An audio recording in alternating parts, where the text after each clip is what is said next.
The stagecoach lurched violently to the left, slamming Clara Whitlow's shoulder against the wooden frame of the cabin for the 100th time that morning.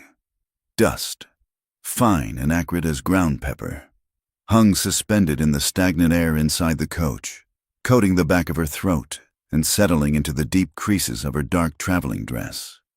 When the driver finally hauled on the reins and shouted the horses down, the silence that followed was heavy. Clara pushed open the door and stepped out into the mud of Bitter Creek. It was not much of a town. It was a scar on the face of the Wyoming Territory, a collection of raw lumber storefronts and half-finished buildings that looked as if they might slide back into the earth during the next heavy rain. The air smelled of wet pine, horse manure, and the metallic tang of impending snow. Clara adjusted her bonnet, keeping her head low. Men lined the boardwalks, leaning against posts or sitting on crates. They stopped their conversations as she passed. In a place like this, a woman traveling alone was not a curiosity. She was a target. She could feel their eyes on her back, assessing, calculating, stripping away the dignity she tried so hard to wrap around herself like a shield. She clutched her small carpet bag tight against her ribs. It was light, terrifyingly so. Inside rested the sum total of her life, a Bible with a cracked spine, a letter she had read until the paper was soft as fabric and the ink was fading into gray ghosts, and $3 silver wrapped in a handkerchief. That money was not a safety net. It was barely enough to buy a grave if things went wrong. A wagon waited at the far end of the street, the horses swishing their tails against the flies. The man on the bench seat did not climb down to help her. He simply watched her approach, his hat pulled low, a cigarette burning slowly between his lips. "You are the Whitlow woman?" he asked. His voice was like gravel grinding under a boot heel. "I am Clara Whitlow," she said, her voice steady despite the trembling in her legs. "Throw your bag in the back. Boss is waiting." The ride out to the Caldwell Ranch took 3 hours. They moved through a landscape that seemed determined to dwarf anything human. The sagebrush rolled out in endless gray-green waves, broken only by the sudden, violent rise of rock formations that looked like the exposed bones of the world. The wind here did not just blow. It hunted. It whistled through the gaps in the wagon boards and stung Clara's cheeks until they were numb. When the ranch finally appeared, it looked less like a home and more like a fortress built against the sky. The house was a sprawling 2-story structure of dark timber, surrounded by outbuildings and corrals that stretched toward the foothills. Cattle moved in the distance, dark islands drifting in a sea of pale, wind-whipped grass.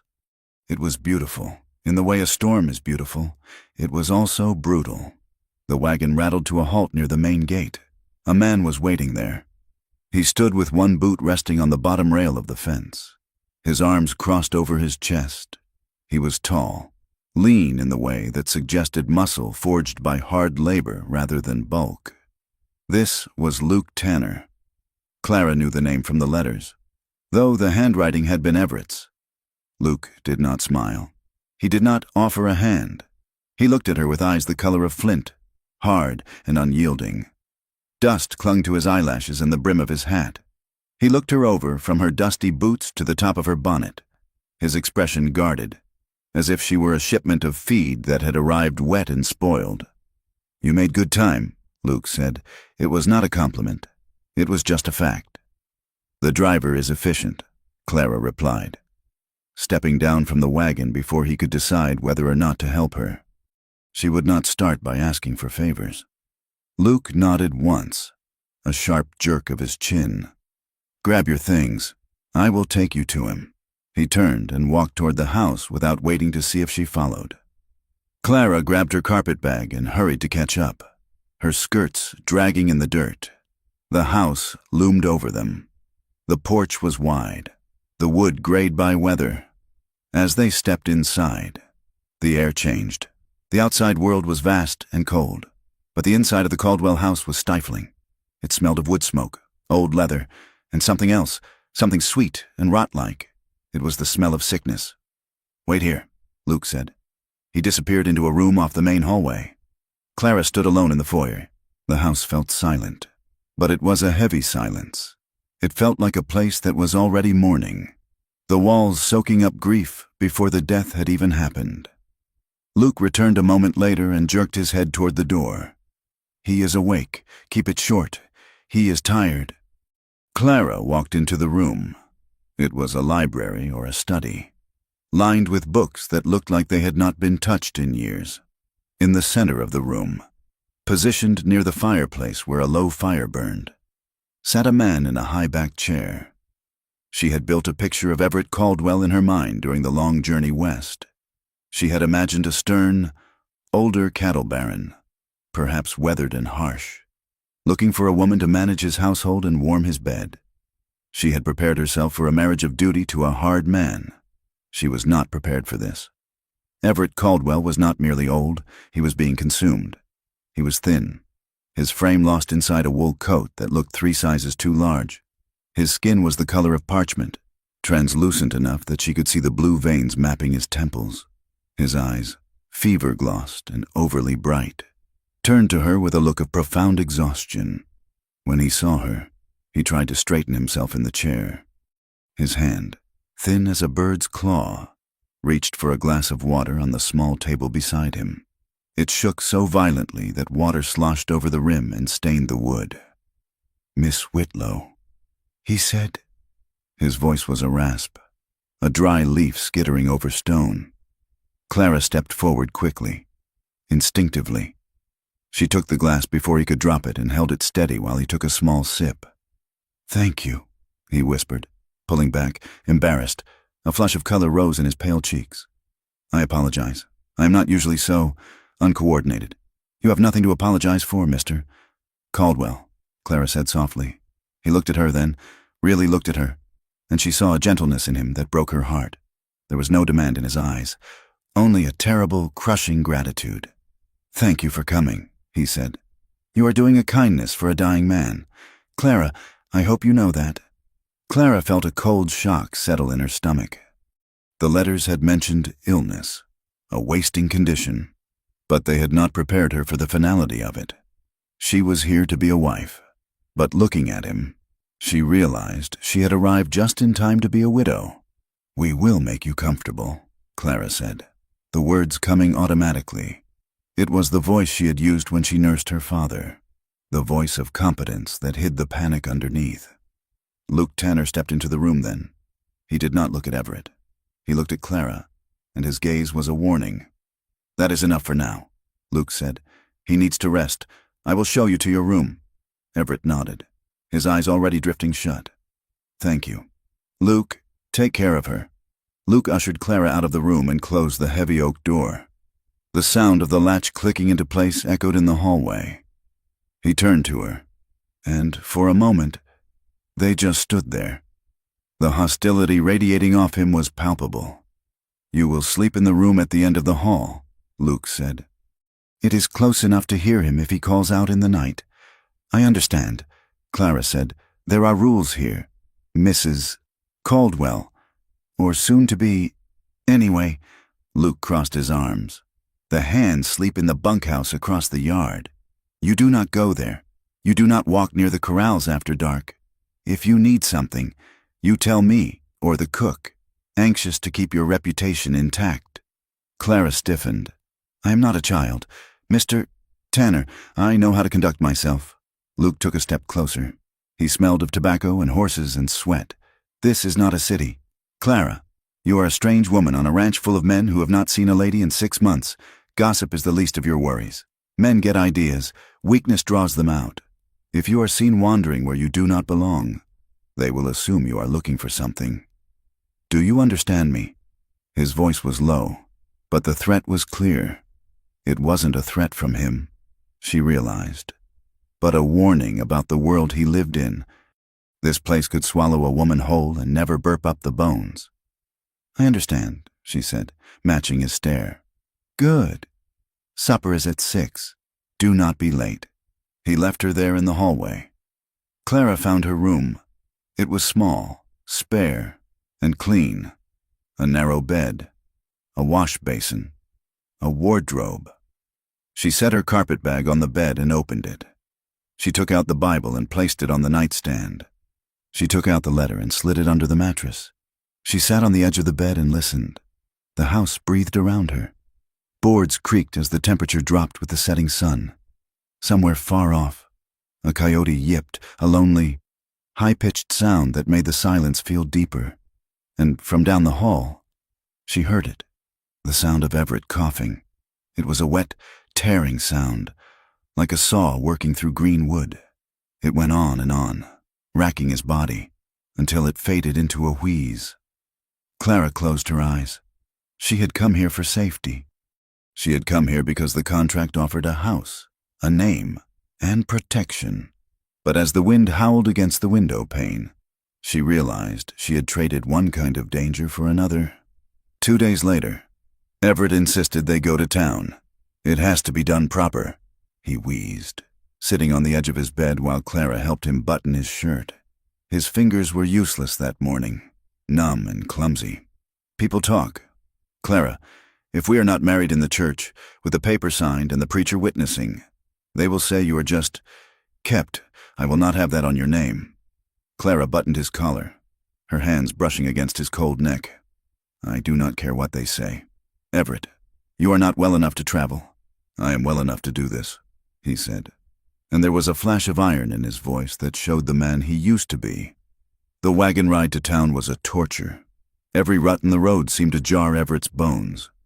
Luke drove, his back stiff, his silence a wall between them and him. Clara sat in the back with Everett, supporting his weight against her shoulder, shielding him from the wind with her own body. The church in Bitter Creek was a drafty wooden box with a leaning cross on the roof. It was empty save for the preacher, a tired-looking man with spectacles, and a woman sweeping the floor who stopped to watch them with open curiosity. The ceremony was quick. It felt less like a wedding and more like a legal deposition.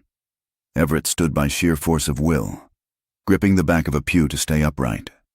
Clara stood beside him, her dress brushed clean but still simple, feeling the weight of the moment settling on her shoulders like a yoke.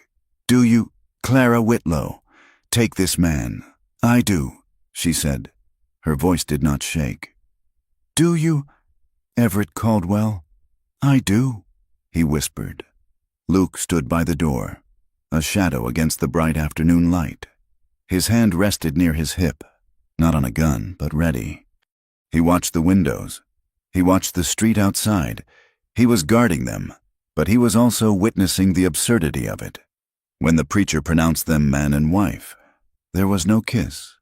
Everett simply took her hand and squeezed it weakly. "Thank you," he said again. As they walked out of the church, the town had woken up. Women in bonnets paused on the boardwalk, whispering behind their hands. Men stopped loading wagons to stare. Clara kept her head high, but she heard them. The wind carried their voices. "Mail order bride. Bought her, didn't he? Just here for the deed. Look at him. He won't last the month." She felt the heat rise in her neck. They looked at her not as a person, but as a transaction, a creature of opportunity.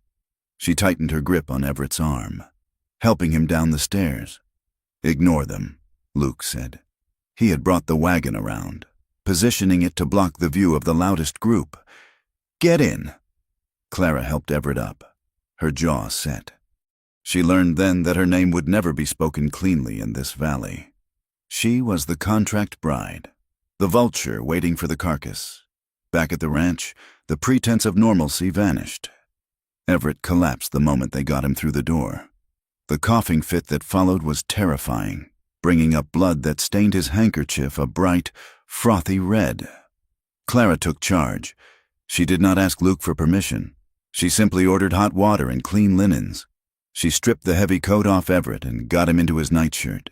She bathed his face with cool cloths, her movements efficient and sure. Luke stood in the doorway of the bedroom, watching her. He had expected her to be squeamish.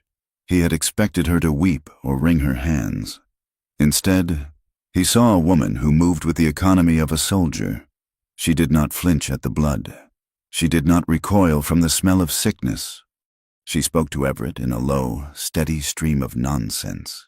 quiet reassurances that seemed to anchor the dying man when the panic of suffocation set in. Breathe easy. Everett, that is it. Just the air. I am right here. The water is cool. When Everett finally settled into a fitful sleep, Clara straightened up and wiped her hands on her apron. She turned to find Luke still watching her. His face was unreadable, but the tightness around his eyes had loosened by a fraction. A single notch. You have done this before, he said. It was not a question. Yes, Clara said. Family? My father. And others. Sickness is not new to me. Mr. Tanner. Luke looked at Everett's sleeping form, then back to her. He looks rested, more than he has in weeks. He is afraid, Clara said bluntly. Pain he can handle. Fear is harder. Luke nodded slowly. He didn't say thank you. He didn't smile, but he stepped back from the doorway to let her pass. I will tell the cook to keep the broth hot. It was the first time he had offered her anything resembling cooperation. The weeks that followed fell into a rhythm. The ranch work went on. Calves were branded, fences mended, horses broken. But inside the house, time was measured in breaths and doses of laudanum. Clara refused to be a guest in her own home. When Everett was sleeping, she went to the kitchen.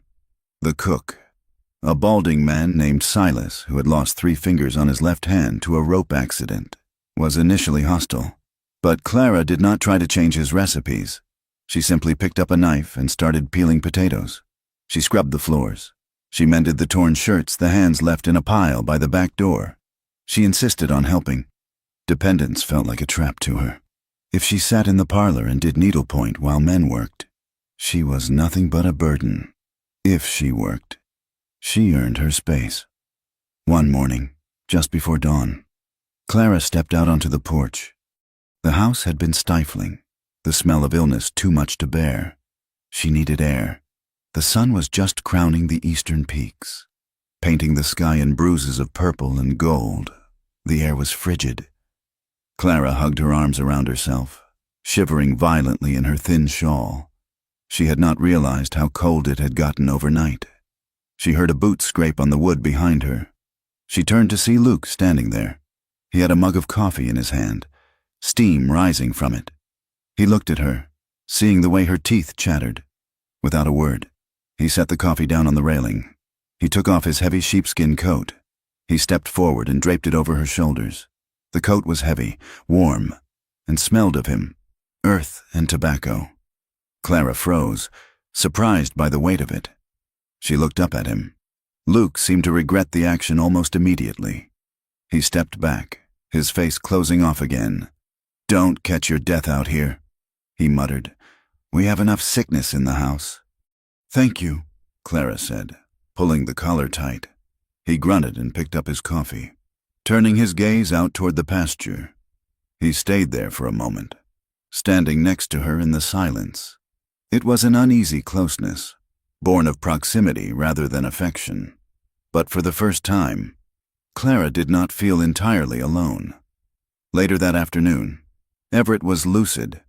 The fever had broken for a few hours, leaving him weak but clear-eyed. He asked Clara to sit by the bed. "Clara," he said, his voice barely a whisper, "I need you to know the truth. I know the truth. Everett, you are sick." "No," he said, "not that. The reason for the contract."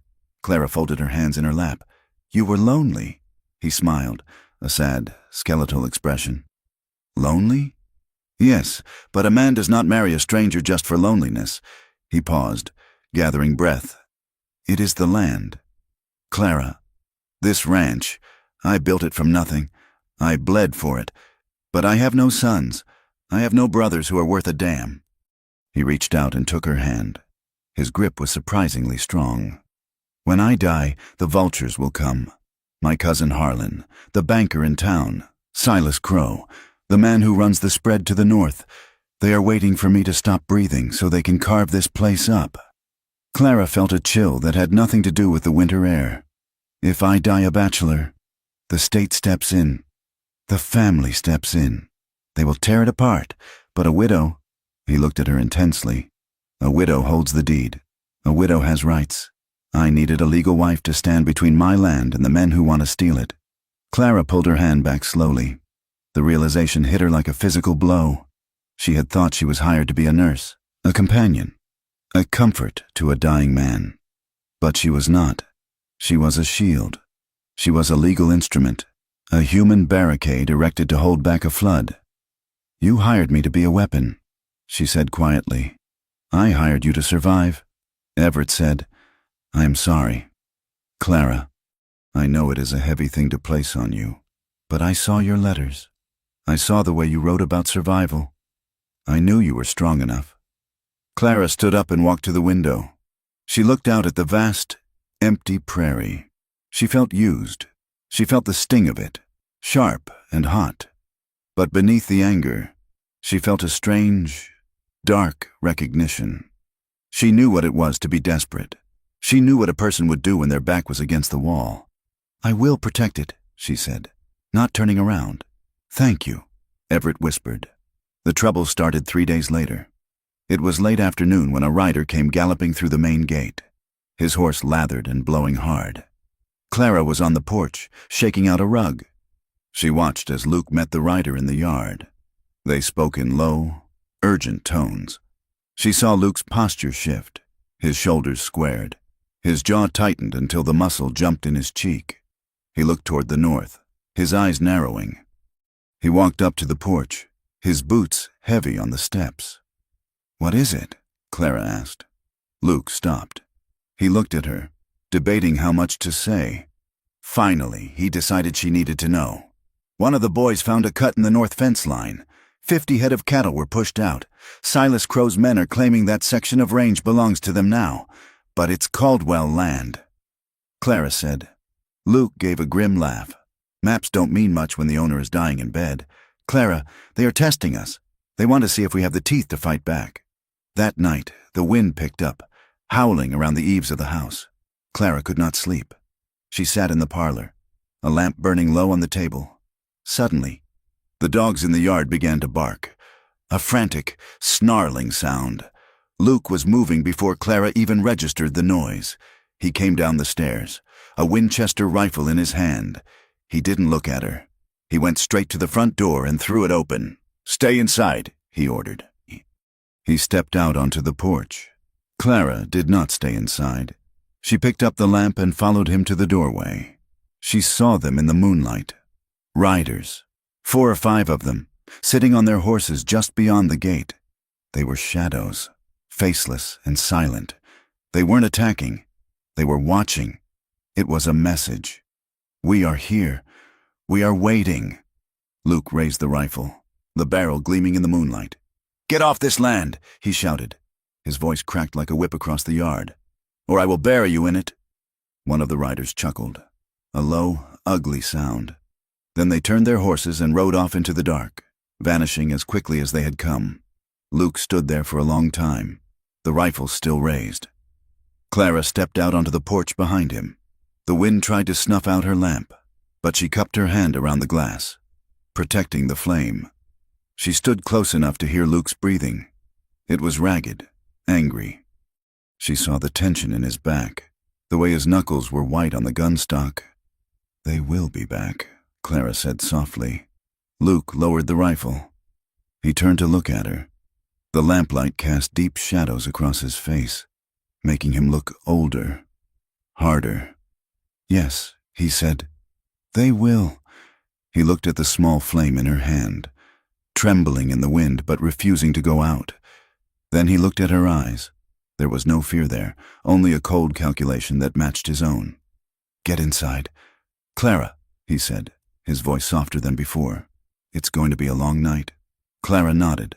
She turned back to the house, the lamp guiding the way, while Luke stayed on the porch, a sentinel against the dark, watching the empty horizon where the coyotes had begun to sing. The first snow of the season did not fall. It was driven sideways by a wind that screamed down from the Bighorn Mountains, stripping the last of the brown leaves from the cottonwoods along the creek. Inside the Caldwell house, the air grew heavy, not just with the impending winter, but with the suffocating weight of time running out. Everett's decline was not a slide. It was a cliff. The coughing fits that had once been nightly interruptions now governed the hours of the day. leaving him gray-faced and trembling against the pillows. Dr. Thorne rode out on a Tuesday, his horse picking its way carefully through the frozen mud of the yard. He spent an hour in the room with Everett. When he emerged, wiping his hands on a rag, his face was drawn. He offered Clara a platitude about rest and warm broth, but his eyes did not hold hers. Luke walked the doctor to his horse. Clara watched from the parlor window, the glass cold against her forehead. She saw the doctor speak, saw Luke's shoulders stiffen as if he had taken a blow to the gut. The doctor mounted and rode away, leaving Luke standing in the biting wind, staring at the ground. When Luke came back inside, he did not look at Clara. He went straight to the liquor cabinet, poured a glass of whiskey, and drank it in one swallow. "He will not see the spring," Luke said. The words hung in the room, flat and final. Clara did not weep. She had known this since the moment she arrived, though knowing did not lessen the sting of it. "I will keep him comfortable," she said. "You will keep yourself standing," Luke countered, turning to look at her. His eyes were red-rimmed. "You have been up 3 nights running. If you drop, who tends him then?" "Me. I have cattle to move before the drifts get too deep." "I am fine," Clara said, hiding her hands in the folds of her apron so he would not see the tremor in her fingers. "You are lying," Luke said, but there was no heat in it, just fatigue. Necessity forced the door of trust open, even if only a crack. With Everett bedridden and drifting in and out of fever dreams, Luke could not manage the sprawling operation of the ranch alone. He needed a proxy for the household, for the ledgers, for the endless stream of decisions that a ranch demanded. "Come here," Luke said one evening, gesturing to the heavy oak desk in Everett's study. Clara sat. The leather chair swallowed her. Luke stood behind her, leaning over her shoulder to point at the open ledger. He smelled of cold air and saddle leather, an intense, masculine scent that made Clara's breath hitch in her throat. "This is the feed account," Luke said, tapping the page with a rough, calloused finger. "This is the payroll. Everett usually signs here, but he is too weak to hold the pen steady. You need to learn his hand, or at least, you need to know what it looks like, so you know when it is being forged." Clara studied the columns of numbers. She had a mind for figures. Her father had been a merchant before the drink took him, and she had balanced his books until there was nothing left to balance. She traced the lines of ink. Something snagged her eye. "Luke," she said. "What? Look at this entry from October. 50 sacks of grain paid for at the mercantile in town." Luke squinted at the line. "Yeah, so? Look at the delivery manifest from the same week." She flipped the page back. Only 30 sacks were signed for at the barn. Luke frowned. He leaned closer, his arm brushing against her shoulder. Clara went still, hyper-aware of the heat radiating from him. "Maybe a mistake," Luke rumbled.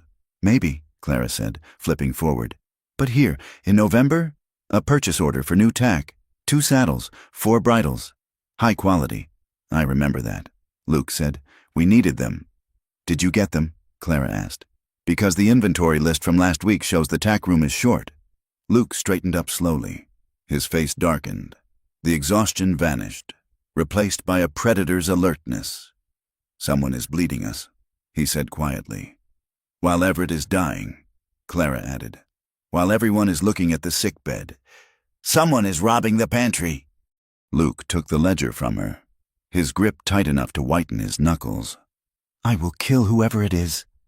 "Not yet," Clara said, her voice sharp.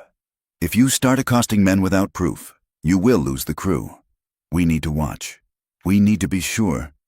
Luke looked at her, really looked at her, with a mixture of surprise and begrudging respect. He had expected her to panic. Instead, she was plotting. "You're right," he said. "We watch." The thief was not the only vulture circling. 2 days later, a buggy with mud-spattered wheels rolled into the yard. A man stepped out, dressed in a suit that cost more than a year's wages for a cowboy. He wore polished boots that looked obscene against the ranch dirt. It was Mr. Vance, the banker from Bitter Creek. He did not wait to be invited. He walked onto the porch where Clara was sweeping. tipping his hat with a smile that did not reach his eyes. "Mrs. Caldwell, I presume," Vance said. "A pleasure. I am here to see your husband. Urgent business regarding the mortgage adjustments. He is not receiving visitors," Clara said, blocking the door. Vance's smile tightened. "It is a matter of finance. My dear, not something for the lady of the house to worry her pretty head about. If Everett can hold a pen, he can see me." He stepped forward, expecting her to move. Clara did not move. "I said he is not receiving visitors. Mr. Vance." Vance reached out, his hand closing on her upper arm to move her aside. It was a patronizing, dismissive touch. But before Clara could pull away, a shadow fell over them. Luke Tanner came around the corner of the house. He moved with a deceptive slowness, like a coiled snake. He did not speak. He simply stepped between Clara and the banker, his chest colliding with Vance and forcing the smaller man to stumble back down the porch steps. "Mr. Tanner," Vance sputtered, straightening his coat. "This is highly irregular. I have papers." "Get in your buggy," Luke said. His voice was low, devoid of bluster. "I am here on legitimate business. The bank requires—" "The bank can wait until the man is dead," Luke said. "If you put a hand on her again, or if you try to force your way into this house while he is breathing, I will tie you to your horse and drag you back to town." Vance turned a mottled shade of red. "You are a foreman. Tanner, a hired hand. You do not have the authority." "I have the only authority that matters out here," Luke said. He rested his hand on the knife at his belt. Vance looked at Luke's face, then at the knife. He swallowed his words. He glared at Clara, a look of pure, polished venom. "You are making a mistake," he hissed. "When the old man goes, this note comes due. Remember that." He climbed into his buggy and lashed the horses, tearing out of the yard. Luke watched him go, his body still rigid with tension. He turned to Clara. "Are you hurt?" he asked. Clara rubbed her arm where Vance had touched her. "No, thank you, Luke." He nodded, but he did not step away immediately. For a moment, they stood close in the cold air, the adrenaline of the confrontation humming between them. Then, without a word, Luke turned and walked toward the barn. Everett spent his waking hours looking at the ceiling, or at the window where the sky was turning the color of slate. He asked Clara to read to him. He did not want the Bible. He wanted travel books, stories of cities he had never seen, oceans he had never crossed. One afternoon, reading a passage about the streets of Paris, Everett stopped her. "I never went," he said softly. "Went where?" Clara asked, lowering the book. "Anywhere. I came west when I was 20. I thought if I built something big enough, something permanent, I would finally feel like I belonged to the earth, like I mattered. You built this ranch, Everett. It matters." He turned his head on the pillow, his eyes wet. "I worked myself into the grave. Clara, I traded my life for fences and cows. And now I am dying in a room full of things. And the only person who cares enough to wipe my brow is a woman I had to pay to be here." Clara felt a lump rise in her throat. "That is not true, Everett. Luke cares. Luke is loyal," Everett corrected. "Loyalty is different from love. And you are kind. But I bought your kindness." Clara reached out and took his hand. "You did not buy my kindness, Everett. You bought my presence. The kindness is free." He squeezed her fingers weak and trembling. "You are a good woman. Clara Whitlow, I'm sorry I did not find you 10 years ago. We might have had a life. The nights were the hardest. The wind rattled the window panes like a thief trying to get in. Clara slept fitfully. Every creak of the floorboards made her heart hammer against her ribs. She had a ritual. Before she slept, she took a heavy wooden chair and wedged it under the doorknob of her bedroom. It was a habit from the boarding house in St. Louis, from the nights after her father died, when the landlord had decided a grieving daughter was fair game. She kept her money, the few coins she had left, sewn into the hem of her petticoat. She never walked into a room without checking the exits. One night, Luke knocked on her door to tell her the fire in Everett's room needed banking. When she opened it, he saw her pulling the chair away from the knob. He stopped, his eyes narrowing. "You lock your door?" Clara flushed, feeling foolish. "It is a habit. You are safe here," Luke said, his voice rough. "None of the hands can get into the main house. I see to that. It is not the hands Clara trailed off. She could not explain it to him. She could not explain that safety was a luxury she had unlearned years ago. Luke looked at the chair, then at her. He saw the way she stood, weight on her back foot, ready to retreat. He saw the way her eyes darted to his hands. "Who hurt you?" he asked. The question was sudden, blunt. Clara stiffened. "That is not your concern. It is if you are barricading yourself in my employer's house like you expect a siege." "I expect nothing." Clara said, I learned not to rely on kindness or the honor of men." Luke looked at her for a long moment. His face softened, just a fraction. It was a look of understanding, a recognition of a fellow soldier in a war that had no name. "Keep the chair," he said quietly. "If it helps you sleep, but you don't need it for me." He turned and walked away down the hall. Clara watched him go, then slowly replaced the chair under the knob. But that night, she slept a little deeper. The storm hit 3 days later. It was a true Wyoming blizzard, a wall of white that erased the world. The temperature plummeted until the nails in the walls popped with the sound of gunshots. The ranch went into survival mode. There was no hierarchy now, only the work. The cattle had to be fed. The wood had to be hauled. The fires had to be kept burning. The cook, Silas, came down with a fever, leaving the kitchen to Clara. She spent her days alternating between nursing Everett and cooking huge pots of stew for the freezing men who stumbled in from the storm. Luke was everywhere. He was a force of nature, moving through the drifts to carry feed to the stranded calves, chopping wood until his shirt was soaked with sweat despite the cold. One evening, the storm was howling so loud they had to shout to be heard. Luke came into the kitchen, stomping snow from his boots. He looked exhausted. His face was gray with cold, his hands raw and red. Clara was at the stove. She poured a mug of coffee and shoved it into his hands. "Drink," she ordered. Luke took it, wrapping his frozen fingers around the ceramic. He leaned against the counter, closing his eyes as the steam hit his face. "We lost 2 calves in the south pasture," he said. "Drifts are 5 feet deep. You did what you could." Clara said. She reached out and touched his sleeve. It was wet. "You are soaked through. Luke, you will catch pneumonia." He opened his eyes and looked at her. Her hand was still on his arm, in the small, lamp-lit kitchen, with the storm raging outside. The distance between them felt very small. He did not pull away. He looked at her with a raw, unguarded intensity. Clara saw past the hard foreman, past the wall he kept up. She saw a man who was carrying the weight of the world on his back because he didn't know how to put it down. "Sit," she said softly. "I will get you some stew." Luke sat at the small table. He watched her move around the kitchen. There was a domesticity to it that made his chest ache. It felt wrong, and it felt inevitable. "You are good at this," he said.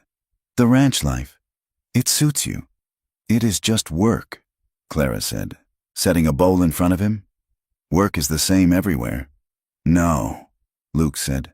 "Some people break out here. The wind drives them mad. The silence eats them. You just dig in." Clara sat opposite him. "I have nowhere else to go." "Luke, that makes it easy to stay." Luke looked at her, his spoon hovering over the bowl. "You could have gone anywhere. Why here? Why a dying man?" "Because a dying man needed me," Clara said simply. "And I needed to be needed." The silence that followed was not empty. It was filled with the things they could not say. The snow stopped, leaving the world buried in white. The work redoubled. A new hand. A man named Grady, who had been hired just before the snow, was sitting in the bunkhouse while Luke was giving orders. Clara had come out to the porch to shake out a blanket. Grady watched her, then nudged the man next to him. "Boss bought himself a warm spot for the winter, didn't he? Shame he can't use it. Reckon she's getting lonely in that big bed?" He spoke too loud. Luke was standing 10 feet away. He did not shout. He crossed the distance in 2 strides. He grabbed Grady by the front of his coat and slammed him back against the rough timber post of the porch. The sound of the impact echoed across the yard. Grady gasped, the air driven from his lungs. Luke's forearm was pressed against his throat. "You pack your roll," Luke snarled, his face inches from Grady's. "You get your horse, and you'll ride. Now." "But the snow," Grady choked out. "I don't care if you freeze," Luke said. "If I hear you speak her name again, I will cut your tongue out." He shoved Grady away. The man stumbled and fell into the snow. Luke turned to the rest of the crew, who were watching in stunned silence. "That goes for all of you," Luke shouted. "She is Mrs. Caldwell. You treat her with the respect you would give your own mother, or you answer to me. Is that clear?" The men nodded, looking at their boots. Clara stood on the porch, the blanket clutched to her chest. She was shaking, not from fear of the violence. She had seen men fight before. She was shaking because of the reason. He had done it for her. Luke turned and looked at her. His chest was heaving. There was a wildness in his eyes that terrified her and thrilled her in equal measure. He didn't say a word. He just turned and walked toward the barn. Clara went back inside, her heart pounding. She hated how much his defense warmed her. Warmth was dangerous. Warmth turned into need, and need was a weakness she could not afford. Everett rallied one last time. It was the false dawn before the end, a burst of energy that fooled no one. He called Luke into the bedroom. Clara was there, measuring medicine at the side table. "Luke," Everett said, his voice surprisingly strong. "Sit down." Luke sat, holding his hat in his hands. "I am not going to last the week," Everett said. "Don't talk like that," Luke said. "Don't lie to me, son. We both know it." Everett took a breath that rattled deep in his chest. "I need to know something. When I am gone, I need to know you will look after her." Clara froze. She kept her back turned, her hand hovering over the bottle. Luke shifted in the chair. "She will have the ranch, Everett. She will have the law on her side. The law is paper," Everett said. "Paper doesn't stop a bullet. Paper doesn't stop Silas Crow. I need a man I trust to stand between her and the wolves. Promise me, Luke, promise me you won't leave her to face this alone." Luke looked at the floor, his jaw working. Pride and loyalty were warring inside him. To stay meant to serve a woman he was dangerously close to wanting for himself. To leave meant abandoning the only home he had known for 10 years. "I can't be her keeper." "Everett," Luke said hoarsely, "I am not asking you to be her keeper. I am asking you to be her ally. Please." Luke looked up, meeting Everett's desperate gaze. He saw the fear in the old man's eyes, not for himself, but for her. "I promise," Luke said. "I will stay until she is safe." Clara felt a flush of heat travel up her neck. She felt protected, yes, but she also felt insulted. They were discussing her survival as if she were a prize mare that needed guarding. Everett fell asleep soon after. Luke stood to leave, but Clara followed him into the hallway. "Wait," she said. Luke stopped. "What is it?" "I heard you," Clara said. "I heard you promised to watch over me." Luke sighed, running a hand through his hair. "He was worried about you." "Clara, I am not a child. Luke, and I am not a piece of property to be passed from one man's authority to another. I do not need a guardian." Luke stepped closer, backing her against the wall. He did not touch her, but his presence was overwhelming. "You think you know this world. Clara, you think because you survived a city you can survive this? These men, Crow, the banker, your neighbors, they don't care about your dignity. They don't care about your independence. They see a woman alone on 5,000 acres of prime grazing land. And they see a victim." "I can fight," Clara said, lifting her chin. "You can't fight a range war with a sewing needle," Luke said bluntly. "Authority is the only language this country respects. If I am standing next to you, they hesitate. If you are alone, they strike. I won't be owned. Luke, not by Everett, and not by you." Luke's expression cracked. The anger drained away, leaving something raw and painful. "I don't want to own you. Clara," he whispered. "I just want you alive." The confession hung in the air between them. Luke looked like he wanted to take the words back, but it was too late. He turned on his heel and walked away, leaving Clara standing alone in the dark hallway, her heart racing. 2 days later, Everett asked Clara for a promise of her own. He was very weak now. His skin was gray, his breath coming in shallow gasps. "Clara," he whispered, "I am here. You have been so good to me." "Better than I deserved." She wiped his forehead with a cool cloth. "Rest. Everett." "No, listen. When I am gone, the ranch is yours. But do not let it become a prison. If you want to sell it, sell it. If you want to go back east, go." "I am not going back," Clara said. "Good. But promise me something. Promise me you will choose. Do not let the contract define your life. Marriage. It should be a choice, not a bargain." "I promise," Clara said, tears stinging her eyes. "Promise me you will find happiness, even if it is not what people expect." Clara knew he was talking about Luke. She squeezed his hand. "I promise." The town began to turn. It started with small things. When Clara went into Bitter Creek for supplies, the shopkeeper was slow to serve her. Women crossed the street to avoid walking near her. Then came the notes. She found the first one tucked into the seat of the buckboard wagon, a scrap of dirty paper with crude block letters. "Gold digger, go home." The second one was nailed to the gate of the ranch. "Whore." She did not show them to Luke. She burned them in the kitchen stove. She realized someone was shaping a story about her. They were painting her as the schemer, the young woman preying on the dying elder. By the time Everett died, the town would be ready to hang her, at least in spirit. Luke knew, though he didn't mention the notes. But he started trailing her. When she said she needed to go to town, he suddenly had errands at the blacksmith. They rode in the wagon together, sitting side by side on the bench seat. The silence was thick. Every time the wagon hit a rut and their shoulders brushed, a jolt of electricity went through Clara. She would pull away, angry at herself. "He is dying," she told herself. "My husband is dying. This is a sin." But when she looked at Luke out of the corner of her eye, his profile sharp against the sky, his hands confident on the reins, she could not stop the feeling. Luke's voice dropped when he spoke to her now. It was no longer the bark of a foreman. It was lower, intimate. "Are you warm enough?" he would ask. "I am fine," she would say, her breath catching. He would look at her, a lingering glance that lasted a second too long. And she knew he was fighting the same battle. The end came on a Tuesday. Everett had insisted on seeing the preacher one last time, not for rights, but for business. He wanted a new will signed. He did not tell Clara what was in it, only that it had to be done. The preacher came, nervous and sweating. He witnessed the signature. Everett's hand shook so badly the pen tore the paper, but he signed it. Everett James Caldwell. "Done," Everett whispered, sinking back into the pillows. "It is done." An hour later, Clara was in the kitchen when she heard the crash. She ran to the bedroom. Everett had tried to get out of bed.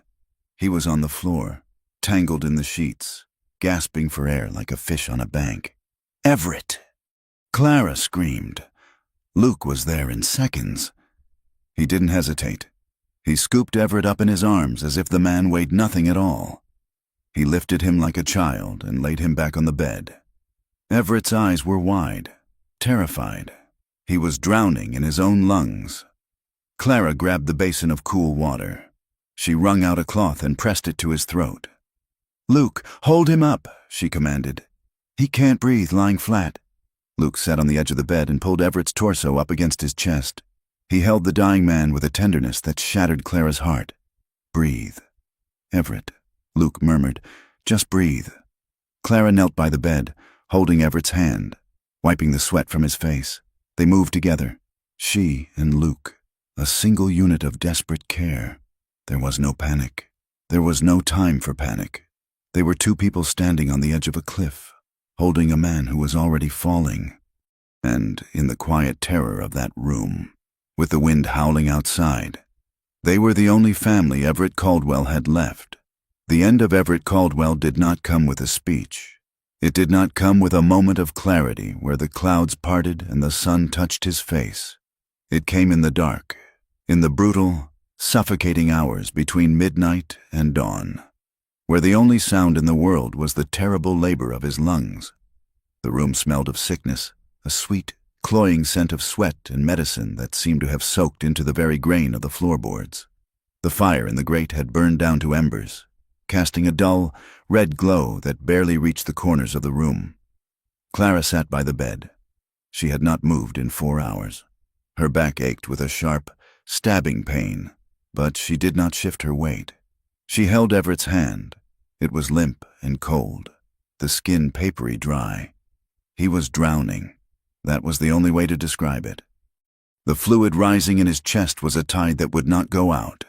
His eyes were wide, fixed on the ceiling, blind with panic. Every breath was a battle, a gasping, rattling intake of air that seemed to cost him everything he had left. Clara leaned close, her lips brushing his ear. "I am here," she whispered. Her voice was the only steady thing in the room. "You are not alone. Everett, just breathe. Easy now. I have you." She lied to him. She did not have him. Death had him, and it was dragging him away by inches. But she kept whispering, reciting the 23rd Psalm, reciting nonsense, reciting anything to fill the silence that threatened to swallow him before he was gone. Luke Tanner stood outside the door. He had been there all night. He did not come in. He stood in the hallway like a man guarding the edge of a grave, his shoulder propped against the wall, his arms crossed. He listened to the rattling breath. He listened to Clara's soft, murmuring voice. He felt a helplessness so profound it made his hands shake. He was a man who fixed things. He mended fences. He healed cattle. He broke horses. But he could not fix this. Inside, the rhythm changed. The gasping stopped. There was a long, suspended silence. Clara squeezed Everett's hand. "Everett?" He let out one last, long exhale, a sound like a sigh of relief, and then he simply stopped. The tension went out of his frame. His eyes, still open, lost their gloss. He was there, and then, in the space of a heartbeat, he was not. Clara sat there for a long time. She did not cry. She felt a strange, hollow ringing in her ears.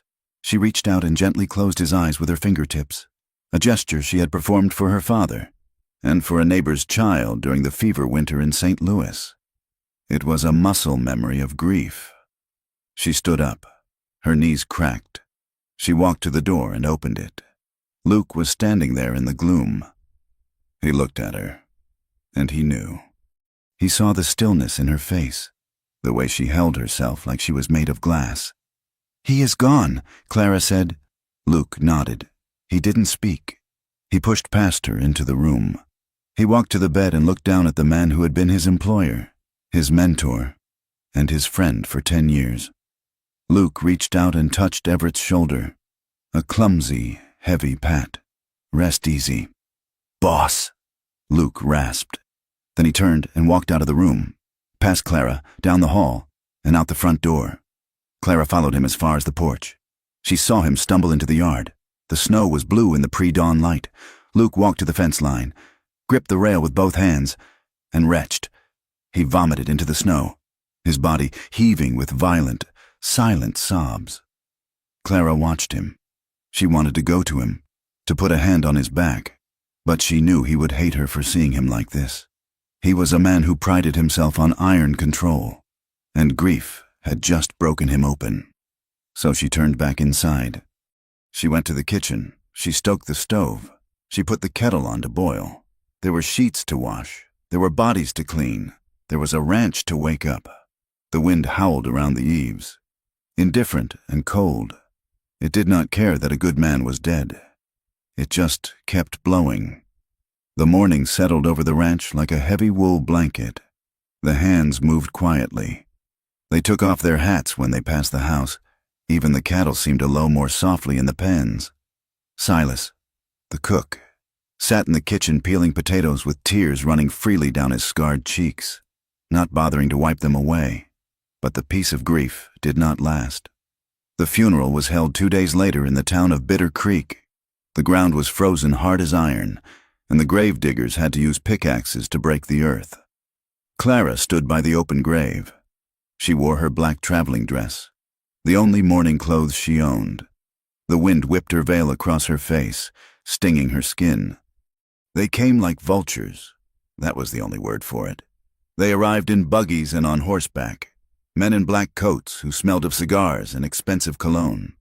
Harlan Caldwell, Everett's cousin, was a thick-set man with a red face and eyes that darted around as if he were appraising livestock. He stood too close to Clara, his presence looming and aggressive. A tragedy, Harlan said loudly. For the benefit of the crowd, to lose him so soon after the wedding. A terrible shock. He said the word wedding with a sneer, as if it were a joke everyone was in on. Mr. Vance, the banker, stood with his hands clasped behind his back. He offered Clara a tight, thin smile. My condolences, Mrs. Caldwell. We will need to speak about the estate's liabilities immediately. Everett left things in a complicated state. And then there was Silas Crow, the cattle baron from the north.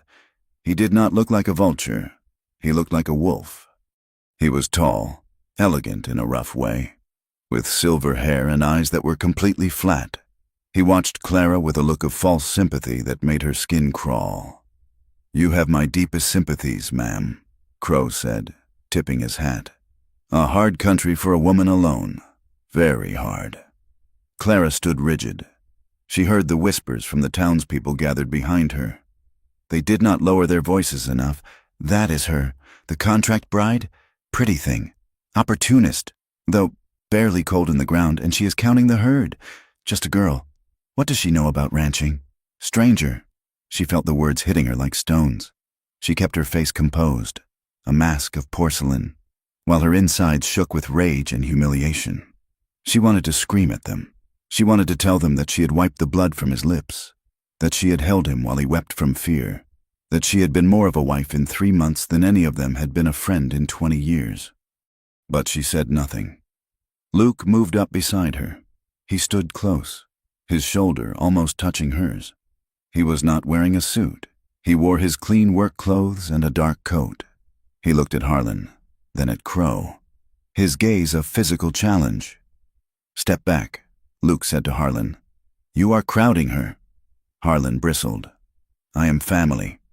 Tanner, you are the hired help. Know your place. My place is standing wherever it asked me to stand, Luke said. Step back. Harlan looked at Luke's eyes, then stepped back, muttering a curse. Clara felt a wave of gratitude, followed instantly by a sharp spike of resentment. She hated that she needed Luke to make them respect her space. She hated that she was a thing to be guarded, a territory to be disputed. The reading of the will took place in the ranch's library that afternoon. The lawyer, a nervous man named Mr. Abernathy, sat behind Everett's desk. The room was crowded. Harlan had brought his own lawyer. Vance was there. Crow had invited himself, claiming he had a vested interest in the boundary lines. Luke stood by the fireplace, his arms crossed. Clara sat in the high-backed chair where she had first met Everett. She felt small. Abernathy cleared his throat and began to read. The legalese was dry and dusty, but the meaning was clear. To my cousin, Harlan Caldwell, I leave the sum of $1,000, to be paid from the accounts within 6 months. Harlan made a noise of disgust. 1,000? The herd alone is worth 50 times that. Abernathy continued, his voice shaking slightly. To my foreman, Luke Tanner, I leave my best saddle horse, my rifles, in the position of temporary executor and ranch manager, with full authority to run the operation until all legal claims are settled. Luke blinked. He had not expected this. He looked at Clara, but she was staring straight ahead. And to my wife, Clara Whitlow Caldwell, Abernathy read, I leave the remainder of the estate. The house, the land, the livestock, and all personal effects. Furthermore, I have established a separate trust in a bank in Cheyenne, solely in her name, to ensure her security regardless of the ranch's fortunes. The room exploded. This is madness, Harlan shouted. slamming his hand on a side table. "She has been here 3 months. She is a stranger. He was not in his right mind." "I assure you, he was quite lucid," Abernathy squeaked. "Lucid?" Vance interjected, his voice smooth and oily. "A dying man, heavily medicated, suddenly leaves everything to a woman he ordered from a catalog? It reeks of undue influence, perhaps even coercion." Silas Crow did not shout. He sat in the corner, lighting a cigar. He smiled, a slow stretching of his lips. "It is a generous will," he said softly. "But wills can be contested, especially when the widow is so young and the marriage so convenient." Clara stood up. The room went silent. "I did not ask for this," she said. Her voice was low, but it carried. "But he gave it to me, and I will not sit here and let you speak of him as if he were a fool. He knew exactly what he was doing." Harlan sneered. "You played him, girl.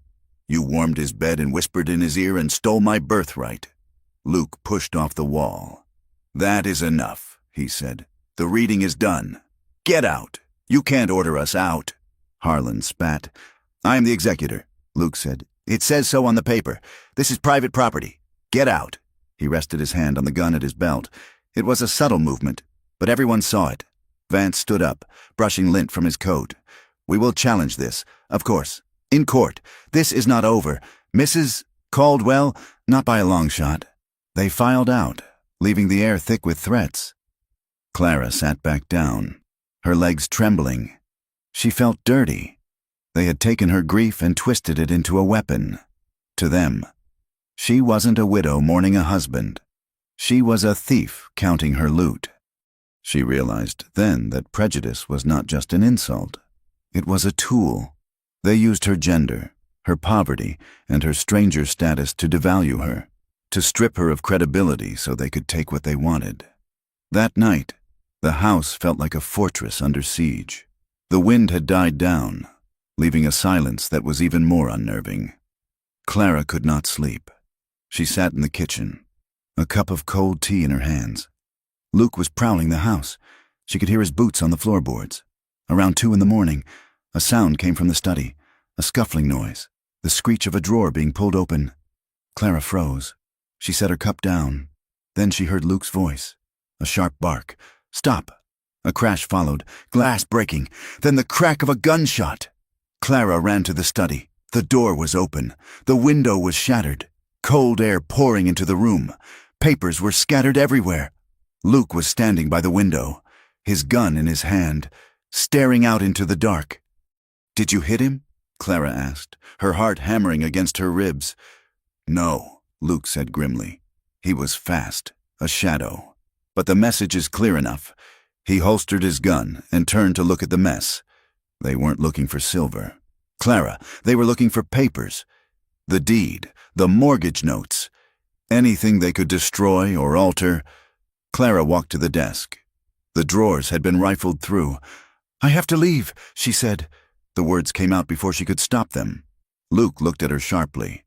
"What? I have to leave. Luke, they will not stop. They will burn this house down with me inside it. I cannot fight them." She turned to go back to her room, panic rising in her throat like bile. She had run from danger before. It was her survival instinct. When the odds were impossible, you ran.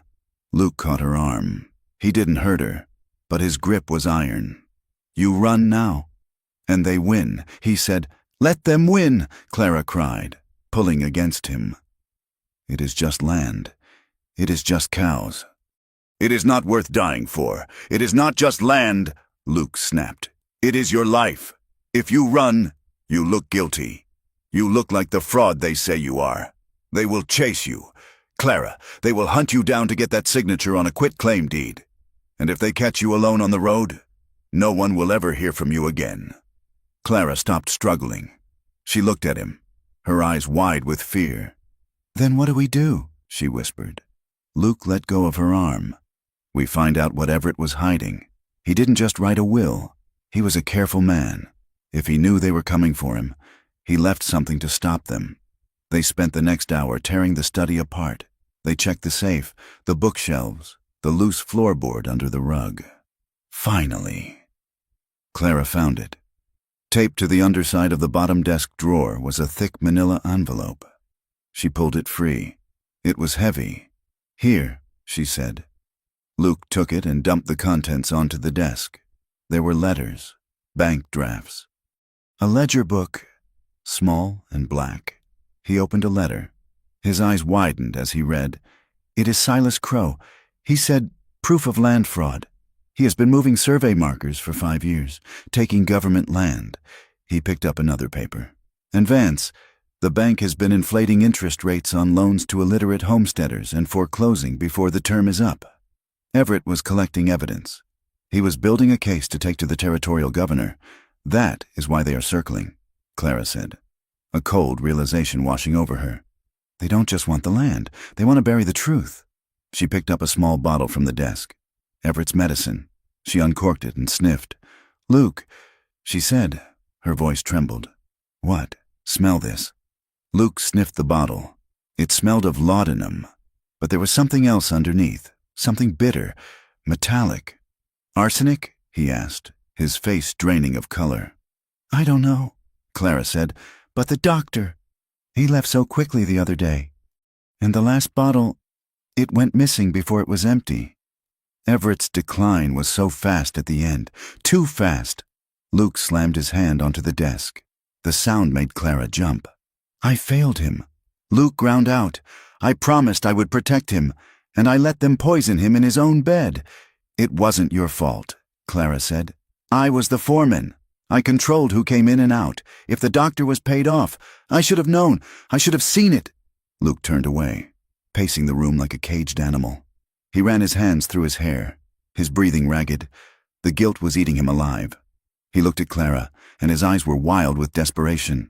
"You have to go," he said. "What?" Clara asked, confused. "You have to go east, now, tonight. I will saddle 2 horses. I will ride with you as far as the railhead in Laramie. You get on a train and you go back to St. Louis or Chicago or anywhere but here. 5 minutes ago you said I couldn't run. That was before I knew they murdered him." Luke shouted. "This isn't a legal battle anymore. Clara, it's a killing floor. I won't watch you die too. I am not going," Clara said. Her voice was steady, hard. Luke grabbed her shoulders. "Listen to me. You are a woman alone in a territory run by wolves. You think because you are smart you can beat them? They will kill you and say it was an accident." "I ran once," Clara shouted back, shoving his chest. "I ran from St. Louis because I was afraid. I ran here because I thought I could hide. I am done running. Luke, if I leave now, I am nothing. I am just a fugitive again. I am the contract bride who took the money and fled. I will not be that woman." They were standing inches apart, breathing hard, the air between them crackling with fear and adrenaline, and something else, something hot and desperate. Luke looked down at her. He looked at the fire in her eyes, the stubborn set of her jaw. He was terrified for her, and he had never admired anyone more. "He wants you safe," Luke whispered. "That is all he wanted. He wanted me to choose," Clara said. "He made me promise to choose my own life, and I am choosing to stay. I am choosing to fight." Luke closed his eyes for a second, fighting a battle with himself. When he opened them, the panic was gone, replaced by a bleak, terrifying resolve. "If you stay, there is no going back," he said. "It will get ugly. I know. If you stay, I can't promise I can keep them off you. I don't need you to keep them off me," Clara said. "I need you to stand with me." Luke stared at her. The exhaustion on his face was profound. Deep lines etched around his mouth and eyes. He looked at her lips, then up to her eyes. The distance between them was nothing. He could bridge it. He wanted to bridge it so badly his hands ached with the effort of not touching her. He stepped back. "A retreat. Go to bed." "Clara," he said roughly, "we have to board up the window." Clara watched him turn away. She felt a pang of loss, sharp and sudden. "Luke." He stopped at the door, his hand on the frame. He didn't look back. "Stay after he's gone," he said. The words hung in the quiet room. It wasn't a demand. It wasn't an order. It was a plea. It was a confession of a man who had spent his life alone and suddenly couldn't bear the thought of the silence returning. Clara felt the breath leave her body. She looked at his broad back, the tension in his shoulders. "I won't be owned." "Luke," she said softly. Luke lowered his head. His voice was hoarse, stripped of all defenses. "Then don't be. Just don't disappear." He walked out into the dark hallway. Clara stood alone in the wrecked office, surrounded by the debris of her dead husband's life. Outside, the winter was tightening its grip on the ranch. The wind was picking up again, screaming across the plains. The enemies were closing in, armed with the laws and lies and poison. But as she touched the cold glass of the broken window, Clara felt a strange, fierce heat in her chest. She was afraid. She was grieving, but she was not alone. And for the first time in her life, she was not running away. The paper war began before the earth on Everett's grave had fully settled. It started with a process server, a man with a face like a dried apple who rode out from town to deliver a thick envelope. He did not dismount. He simply leaned down from his saddle, handed the packet to Clara, and rode away without tipping his hat. Inside were 3 documents. The first was a notice from the territorial court. Harlan Caldwell had filed a formal challenge to the will, citing mental incompetence and undue influence. The second was a letter from Mr. Vance at the bank, regretting to inform Mrs. Caldwell that the terms of the mortgage had been reviewed and, due to the instability of the ranch's management, full repayment of the outstanding loan, $4,000, was now due within 90 days. The third was a handwritten note from Harlan. It was brief. "We can settle this quietly, Clara. Sign the quitclaim. Take $500 and go back to wherever you came from. Do not force me to drag your name through the mud." Clara sat at the kitchen table, the papers spread out before her like a map of enemy territory. The house was cold. The fire in the stove had burned low, but she did not get up to stoke it. "They are squeezing us," she said. Luke stood by the window, cleaning his rifle. He had been cleaning it for an hour. The rhythmic snick-snick of the cloth through the barrel the only sound in the room. "They are trying to scare you," he said, not looking up. "Vance knows you don't have $4,000. He wants you to panic. He wants you to run to Harlan and beg for a deal." "I am not running," Clara said. "But Luke, 90 days? "We have the winter feed," Luke said. "We have the herd. If we can get the steers to the railhead in the spring, we can pay Vance his blood money. But we have to survive the winter first." Survival meant more than just balancing ledgers. It meant hardening the body as well as the mind.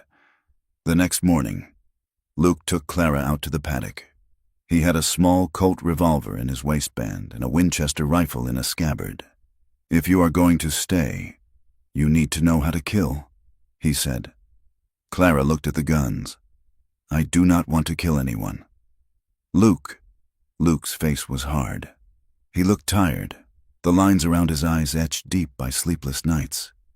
"Neither do I. But out here, want has nothing to do with it. If Crow sends men, or if a drifter decides a widow is easy pickings, you cannot rely on me to be there every second." He taught her to shoot behind the barn, where the wind was blocked by the high timber walls. He showed her how to load the heavy cartridges, how to brace the stock of the rifle against her shoulder so the recoil wouldn't bruise her bone. "Tuck it in tight," he instructed, standing behind her. His voice was right at her ear. "If you hold it loose, it kicks." He reached around to adjust her grip. His gloved hands covered hers. For a moment, the lesson stopped. Clara could feel the heat of his chest against her back. The air was freezing, their breath pluming in white clouds that mingled in the space between them. She could smell the soap he used, sharp and clean, and the scent of gun oil. Luke froze, realizing how close they were. His hands lingered on hers for a heartbeat too long, his thumb brushing the skin of her wrist where her glove ended. Then he stepped back abruptly, clearing his throat. "Squeeze the trigger," he said roughly. "Don't pull it, just squeeze." Clara fired. The shot cracked through the cold air, echoing off the hills. The tin can on the fence post jumped but did not fall. Again, Luke ordered, "Until you hit it, They spent hours in the cold. He taught her how to read the sky, pointing out the peculiar, bruised purple of the clouds that meant a whiteout was coming. He taught her how to find the fence line when the snow blinded her, how to use the wind to find her way home. It was practical, brutal instruction, but underneath the lessons, the tension crackled. Every time he guided her hand, every time he corrected her stance, the air between them grew heavy. They were two people alone in a vast emptiness, bound by danger, and the enforced intimacy was becoming a torture of its own. Clara began to change. She stopped wearing the heavy petticoats that dragged in the mud. She shortened her skirts and wore men's boots. She started riding with the crew, not to give orders, but to work. Some of the hands, like the older man named Tobacco Jones, watched her with grudging respect as she hauled feed sacks that weighed nearly as much as she did. Others, like a young rider named Billy, looked away when she approached, spitting on the ground to show their displeasure. "A woman in the saddle is bad luck," she heard Billy mutter one morning near the corral. Clara stopped. She walked over to him, leading her mare. "Bad luck is a cut fence." "Billy," she said, her voice clear and carrying, "bad luck is a bank notice. A woman doing her share of the work is just an extra pair of hands. If you don't want them, you can draw your pay and leave." Billy flushed red and shut his mouth. He didn't leave, but the town was not so easily handled. When Clara rode into Bitter Creek for supplies, the silence was absolute. She walked into the mercantile, her list in hand. The shopkeeper, Mr. Henderson, usually a chatty man, busied himself with a jar of pickles and refused to look her in the eye. "I need 10 pounds of coffee and a sack of flour." "Mr. Henderson," Clara said. "We are out," Henderson mumbled. "I can see the flour sacks right there behind you. Reserved," he said, "for paying customers." Clara placed a gold coin on the counter, one of the last from her private store. "This is payment." Henderson looked at the coin, then at her. "I don't want your money, Mrs. Caldwell. People are talking. They say you tricked a dying man. They say you are unnatural." Clara stared at him. "Unnatural? Because I survived. Because you forgot your place." Henderson said.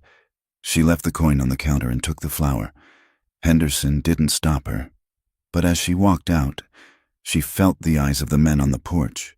They didn't tip their hats, they leered. One of them, a drifter with a scarred lip, made a kissing sound as she passed. Sunday service was worse. Clara went because Everett would have wanted it, and because she refused to hide. The sermon was on the sanctity of marriage. The preacher, a thin man who sweated profusely, spoke of wolves in sheep's clothing and false wives who bring rot into the house of the righteous. He never said her name. He didn't have to. The congregation shifted in the pews, glancing at the back row where Clara sat alone, her back straight as a ramrod. After the service, as the crowd dispersed, a woman approached her. It was Mrs. Gable, the midwife. She was a broad, sturdy woman with hands that looked like they had wrestled calves and birthed babies in equal measure. She stopped in front of Clara. The other women watched, expecting a confrontation. Mrs. Gable reached into her basket and pulled out a small jar of honey. "For your tea," Mrs. Gable said quietly. "The winter's hard on the throat." Clara looked at her, stunned. "Thank you, Mrs. Gable stepped closer. "Don't let them break you, child. I delivered half the men in this town. I know which ones beat their wives and which ones cheat on their taxes. Their judgment isn't worth spit. If you need a place to sit where no one looks at you sideways, my door is the blue one at the end of Main." Clara took the honey, feeling a sudden, sharp sting of tears she refused to shed. "Thank you," she whispered.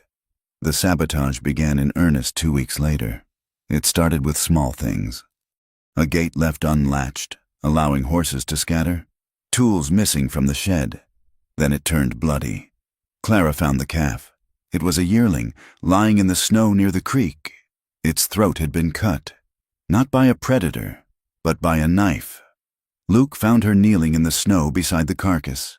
He dismounted and walked over, his boots crunching on the ice. He looked at the clean slice across the animal's neck. "This wasn't Rustler's," he said, his voice flat with rage. "Rustlers take the meat. This is waste. This is a warning." "Whose warning?" Clara asked. "Standing up." "Crow," Luke said. "He is testing us. He wants to see if we will break. He wants to see if I can protect the herd and you at the same time." He looked at her, and she saw the conflict warring in his face. He was the foreman. His job was the cattle, but he was also her protector, self-appointed and bound by a promise to a dead man. He was being pulled apart. "I can't be everywhere." "Clara," he said, pacing a tight circle in the snow, "if I ride patrol on the North Ridge, the house is left unguarded. If I stay at the house, they bleed the herd dry. We need help," Clara said. "We can't afford help, and I don't trust new hands. Crow has money. He can buy any drifter in the territory." That night, they sat in Everett's office, the mood grim. Clara was going through the old ledgers again, looking for anything that could give them leverage. Luke was cleaning his gun again, a nervous habit that was starting to wear on Clara's nerves. She turned the page in a ledger from 3 years ago. She stopped. "Luke," she said. "What? Look at this." She pointed to an entry. September, 1884. Sale of 50 head to Army outpost. Delivered by S. Crow. Payment remitted to Caldwell account. "So? Everett sold cattle to the Army?" "Yes, but look at the brand registry for that shipment." Clara tapped the page. "The Army requires a record of brands. These 50 head, they weren't Caldwell cattle. The brand is listed as Bar S. That is Crow's brand." Luke frowned, leaning in. Why would Everett be selling Crow's cattle? "He wasn't," Clara said, her mind racing. Everett noted here in the margin, "Payment received for transport only." Crow claimed herd was strays. Later discovered Bar S brand was altered over Circle T. "Circle T?" Luke asked. "That was the Turner Ranch. They went bust 5 years ago, because their herd disappeared." Clara said, "Crow stole the Turner herd, rebranded them, and used Everett's contract to sell them to the Army so he wouldn't be connected to the theft. Everett figured it out later. That is what he was holding over Crow. Proof of grand larceny." Luke stared at the ledger. "If the Army finds out Crow sold them stolen beef, they will hang him, or put him in federal prison." Clara said, "This is it. Luke, this is why he wants the ranch. He thinks the proof is in this house." Luke sat back, rubbing his face with his hands. "It's a death sentence if we try to use it and fail. And it's a death sentence if we do nothing," Clara countered. Luke stood up and went to the window. The wind was howling again. He looked out into the blackness. "I knew a man once," he said quietly. "A captain in the cavalry." Clara went still. Luke never spoke of his past. "He was a good man," Luke continued. "Or I thought he was. We were scouting down in Arizona, Apache territory. He told us to hold a ridge. Said he was going for reinforcements." He turned to look at Clara. The firelight cast half his face in shadow. "He didn't go for reinforcements. He had taken gold from a mining syndicate to clear that ridge. He told the Apache where we were. He sold us, 12 men. I was the only one who walked out." Clara put her hand over her mouth. "Oh, Luke, that is why I don't trust the law. Clara, that is why I don't trust papers or promises. Men will sell you for a pocketful of coin if the price is right. I won't let that happen to you." Clara stood and walked to him. She stopped a foot away. "I didn't come west for adventure." "Luke," he looked down at her. "Why did you come?" "There was a man in St. Louis." Clara said, "A respectable man. A deacon in the church.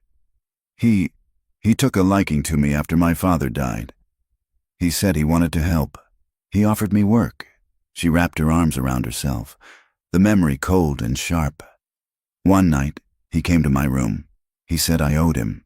When I fought back, when I hurt him, he told everyone I was a thief. He told the police I had seduced him and tried to rob him. He was a pillar of the community. I was a penniless girl. Who were they going to believe?" She looked up at Luke, her eyes dry and fierce. "I ran because I knew the truth didn't matter. I came here because a contract seemed honest. A contract is clear. You give this, you get that. There are no lies in a contract." Luke reached out. His hand hovered for a moment. then settled on her shoulder. His grip was warm, heavy, grounding. "I believe you," he said. It was the first time a man had said those words to her and meant them. The connection between them grew in the quiet moments. It wasn't spoken. It was in the way Luke made sure her coffee was poured before she entered the kitchen in the morning. It was in the way Clara mended his torn coat, stitching the heavy wool by lamplight, leaving it folded on his saddle without a word. It was in the mornings when the cold was so bitter that the porcelain pitcher in her room froze over. Luke would check her fingers when she came in from the barn, rubbing her hands between his callous palms to bring the blood back. "Your circulation is poor," he would mutter, focusing intently on her knuckles. "My hands are fine," she would whisper, her pulse hammering at his touch. One afternoon, they were riding the South Ridge, checking for strays. The snow was deep, the horses laboring. Suddenly, a shot rang out. Snow kicked up inches from Clara's horse. "Get down!" Luke shouted. He spurred his horse, placing himself between Clara and the tree line. He pulled his rifle and fired 3 quick shots into the woods. 2 riders broke cover and galloped away, disappearing over the ridge. They weren't trying to hit her, Clara realized. They were trying to spook the horses, to make her fall. Luke didn't chase them. He wheeled his horse around and grabbed Clara's bridle. "Are you hit?" he demanded, his eyes wild. "No, I am fine." He jumped down from his horse and pulled her down from hers. He checked her over, his hands moving frantically over her arms, her shoulders. He needed to be sure. "I am fine. Luke," Clara said, grabbing his wrists. He stopped. They were standing in the snow, the horses breathing heavy clouds of steam beside them. The adrenaline was crashing through both of them. Luke looked at her face. Her lips parted, her cheeks flushed with cold and fear. The relief in his eyes turned into something else, something darker, hotter. He pulled her closer. His hand came up to cup her jaw, his thumb tracing the line of her cheekbone. Clara leaned into his touch, her eyes fluttering shut. The world narrowed down to the heat of his body, the smell of leather and sage. He lowered his head. His breath ghosted over her lips. Then he stopped. He froze, his whole body going rigid. He pulled back as if he had been burned. No, he rasped. He turned away, jamming his hands into his pockets. He looked at the tree line, his jaw working furiously. "Luke," Clara whispered. "I can't," he said, his voice harsh with self-hatred. "I promised him. I promised I would protect you, not take advantage of a scared widow in the snow. I am not scared," Clara said. "And I am not just a widow. Don't, Clara, just don't. Get on your horse." The rejection stung worse than the cold. She knew why he did it. His honor was a cage he had built for himself. But it still hurt. She climbed back into the saddle, her face burning, and they rode back to the ranch in a silence that felt like a scream. The law finally made its move, but not the way they expected. 2 days later, a deputy sheriff from town rode out. He was a young man with a nervous twitch, clearly sent by someone more powerful. "Luke Tanner?" the deputy asked. Luke stepped off the porch. "I am Tanner. I have a warrant for your arrest." Luke laughed, a dry, humorless sound. "For what? Working too hard?" "For assault," the deputy said, touching the paper in his pocket. "Mr. Vance claims you threatened him with a deadly weapon, and Mr. Grady, your former hand, claims you assaulted him without cause." "This is a joke," Clara said, stepping forward. "It is a warrant." "Ma'am," the deputy said, "you have to come with me." "Tanner." Luke looked at the deputy, then at the hills where Crow's men were waiting. "If I leave, the ranch is unprotected. That ain't my concern," the deputy said. "It's a trick," Clara said. "They want to get you away from the house so they can come for the papers." Luke looked at her. "I know." He turned to the deputy. "I will come in tomorrow. I will turn myself in to the sheriff. But I am not leaving tonight." The deputy put his hand on his gun. "I can't let you do that." Luke moved so fast Clara barely saw it. He didn't draw his gun. He simply stepped in, trapped the deputy's hand against the holster, and shoved him backwards. The deputy sprawled in the mud. "Go back to town," Luke said calmly. "Tell the sheriff I will be there tomorrow at noon. But tonight, I stay. The deputy scrambled up, red-faced and furious. "You are making it worse for yourself." "Tanner, get off my land," Luke said. When the deputy rode off, Clara turned to Luke. "You can't go to jail." "Luke." "I won't be in jail long," Luke said, "but this means they are ready to move. We have to escalate."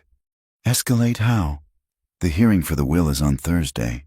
You have to testify, not just about the will, about the threats, about the break-ins. You have to put it all on the public record. They will tear me apart." Clara said, "I know." Luke said, "But if you stay silent, they write the story. If you speak, at least the truth is out there." The hearing was held in the back room of the town hall. It was packed. Harlan sat with his lawyer, looking smug. Crow was there, leaning against the back wall. When Clara took the stand, the questions were not about property law. They were about her character. "Is it true, Mrs. Caldwell, that you met your husband through a correspondence agency?" Harlan's lawyer asked. "Yes," Clara said. "And is it true you were penniless when you arrived?" "Yes. And is it true that you slept in a room adjacent to his? That you administered his medicine?" "Yes," the lawyer smiled. "A young, destitute woman. An old, wealthy man. It is a very old story, isn't it? Did you encourage him to change his will? Did you perhaps withhold his medicine until he signed?" "Objection!" Luke shouted from the back of the room. "Sit down, Mr. Tanner," the judge ordered. Clara gripped the railing of the witness stand. Her knuckles were white. "I did not coerce him," she said clearly. "I cared for him, which is more than his family did." The lawyer leaned in. "And now, I hear you are sharing the house with Mr. Tanner, alone. Is that correct?" "Yes," Clara said. "He is the foreman. Is he? Or is he the new beneficiary of your affections?" The room buzzed with whispers, smirks. Clara looked at the lawyer. She looked at the crowd. She saw Mrs. Gable in the back, nodding slightly. She lifted her chin. "Mr. Tanner is a man of honor," Clara said, her voice cutting through the noise. "He sleeps in the bunkhouse. I sleep in the main house with a chair wedged under the door because men in this town think a woman alone is a target. I am not here to defend my virtue. I am here to defend my husband's wishes. He wanted me to have the land, and I will keep it." She stepped down. She was shaking, but she walked with her head high, outside, on the steps of the hall. The crowd lingered. They watched her. Luke walked up to her. He didn't care about the warrant. He didn't care about the eyes. He placed his hand on the small of her back. It was a possessive, protective gesture. It was intimate. "You did good," he said. The town saw the touch. The gossip ignited instantly, like dry grass meeting a spark. "Did you see that? They are lovers. It's true." Clara felt his hand, warm through her coat. She didn't pull away. Let them look. That night, back at the ranch, the air in the house was stifling. The adrenaline of the hearing had worn off, leaving a raw, aching need. Luke was in the kitchen, banking the fire. Clara entered. She was wearing her nightgown with a shawl wrapped around her. They looked at each other. The pretense of employer and employee was gone. They were two survivors in a lifeboat, surrounded by sharks. "Luke," Clara said. He crossed the room. He didn't stop until he was standing right in front of her. He reached out and touched her hair, a loose strand that had fallen from her braid. "They are going to come for us," he said softly. "I know." He looked at her mouth. The desire rose between them like a fever, hot and dizzying. It wasn't crude. It was the desperate ache of two lonely people who had forgotten what it felt like to be held. Luke leaned down. His forehead rested against hers. Clara grabbed the lapels of his coat. She wanted to pull him closer. She wanted to forget the law, the will, the danger. But they didn't. Luke pulled back, his breathing ragged. "If I start," he whispered, "I won't stop. And you have enough trouble without carrying my child or my name in the mud." Clara closed her eyes. "Stay with me. Just sit with me." They sat in the parlor until dawn.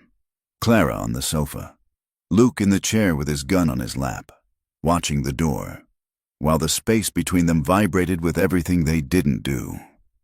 The next morning, A rider approached the house alone. It was Silas Crow. He didn't bring guns. He brought a proposition. Luke met him on the porch, rifle in hand. Clara stood in the doorway. "I am here to talk to the widow," Crow said smoothly. "Talk," Clara said. Crow smiled. He took off his hat. "You put up a good fight, Mrs. Caldwell. I admire spirit in a woman, but you can't win. The bank will foreclose. Harlan will win in court. You will be left with nothing. Get to the point," Clara said. Crow looked around the ranch. "I am offering you a way out. Marry me." Clara stared at him. "What? Combine our holdings?" Crow said. "I will pay off the bank. I will settle with Harlan. You become Mrs. Crow. You get a respectable life. You get protection. You get to stay on this land. And you get the evidence Everett hid," Clara thought. "You get the silence." Clara looked at the man. He was handsome in a cold way. He offered safety. He offered an end to the fear. All she had to do was surrender. She looked at Luke. He was watching her, his face devoid of emotion, waiting for her choice. She looked back at Crow. "The West has many kinds of cages. Mr. Crow," she said. Crow frowned. "Is that a no? I would rather face a blizzard without a coat than share a bed with a thief." Clara said, "Get off my land." Crow's face hardened. The mask slipped. "You are making a mistake, girl. When the storm comes, don't expect shelter." He rode away. Clara turned to Luke. "He will come back with guns," Luke said. "Let him come," Clara said. She was done being afraid. She was done being the victim. She had chosen her side, and she had chosen her man, even if she couldn't have him yet. The storm was coming, and she was ready to stand in it. The retaliation did not wait for the ink to dry on Silas Crow's bruised pride. It came 3 days later, on a stretch of open range near the shadowed cut of Devil's Gate. Luke had ridden out alone to check the western fence line, a task he usually assigned to the younger hands. But his restlessness had driven him from the house. He needed the wind. He needed the biting cold to numb the heat that flared in his blood every time he looked at Clara across the dinner table. He returned just as the sun was bleeding into the horizon, his horse stumbling, lathered in white sweat. Clara was on the porch, shaking out a rug. When she saw him, he was not sitting upright. He was slumped forward, his chest pressed against the horse's mane, his left arm dangling uselessly at his side. "Luke!" she screamed, dropping the rug. She ran into the yard, the mud sucking at her boots. The horse, spooked by her approach and the smell of blood, danced sideways. Luke slid from the saddle like a sack of grain. He hit the ground hard, rolling onto his back with a groan that sounded as if it had been torn out of him with pliers. Clara fell to her knees beside him. His coat was slick with blood, a dark, wet stain spreading across his left shoulder and ribs. His face was the color of ash, his eyes rolling back in his head. "Help me!" Clara shouted toward the bunkhouse. "Get him inside!" Tobacco Jones and 2 other hands came running. They lifted Luke, their faces grim, and carried him into the house, laying him on the bed in the guest room, the room that had become his since the threats began. "Get water," Clara ordered, her voice shaking but her hands steady. "Get the whiskey. Get the sewing kit." She cut the coat away. The bullet had taken him in the shoulder, passing through the muscle and chipping the bone before exiting out the back. It was a messy wound, ragged and bleeding freely. Luke thrashed as she poured the whiskey over the raw flesh. "Hold him down!" Clara snapped at the men. She dug her fingers into the wound to clean it, feeling the heat of his blood, the strength of the muscle jumping under her touch. It was not like nursing Everett. Everett had been a fading ghost. Luke was fire and iron. His skin burned against hers. His pain was a living thing that filled the room. When it was done, when the wound was stitched and bound and the men had retreated to the bunkhouse to sharpen their knives, Clara sat alone with him. The lamp flickered, casting long shadows against the walls. Luke was feverish, his head turning restlessly on the pillow. He opened his eyes. They were glassy, unfocused. Then they found her. "Clara," he rasped. "I am here," she said. She reached out to wipe the sweat from his forehead. Her hand lingered on his cheek. It felt dangerous to touch him like this. Now that the emergency had passed, it felt too tender, too necessary. They were waiting, Luke whispered. 2 of them, in the rocks. Crow's men, he nodded, wincing. I didn't see them until the first shot. I am getting slow. You are not slow, Clara said, fierce. You are alive. That is all that matters. He looked at her hand, still resting on his face. He turned his head slightly, pressing his cheek into her palm. The gesture was so vulnerable it made Clara's breath hitch. I wanted to die out there. He said, Don't say that. For a second, Luke said, when the bullet hit, I thought, good, it is over. I don't have to want her anymore. I don't have to fail her. Clara went still. You haven't failed me. I will, he said. His voice was thick with fever and truth. I am a ruin. Clara, I have blood on my hands that won't wash off. I have nothing to give you but a fight. Clara looked down at him. She saw the man who had stood between her and the banker, the man who had held a dying husband with the tenderness of a father, the man who had ridden back to her bleeding because he refused to leave her alone. She leaned forward. Her face was inches from his. I am tired of surviving alone. Luke, she said, her voice was not soft. It was hard, like a vow made in the dark. I ran from a man who had everything, money, reputation, a clean soul, because he was hollow. I came here and found a dying man who hired me like a servant. I am done with safe men, and I am done with being ashamed of what I want. Luke stared at her, his chest heaving. Clara, I choose this, she said. I choose the fight, and I choose you. Not because you are safe, but because you are real. She lowered her head and pressed her forehead against his. They breathed the same air, hot and scented with whiskey and blood. It was not a kiss. It was something more desperate. It was an anchoring. Luke's hand came up, trembling, and gripped the back of her neck. He pulled her down until their lips brushed. Just once. A feather-light contact that sent a shock wave through both of them. Then he let her go, his hand falling back to the mattress. Stay, he whispered. I am not going anywhere, she answered. The legal war intensified while Luke healed. Harlan Caldwell produced a document 2 days later, a signed affidavit from a former doctor in Cheyenne claiming Everett had suffered from dementia for years. It was a forgery, the ink too fresh, the phrasing too precise, but it gave the judge pause. Then Vance played his card.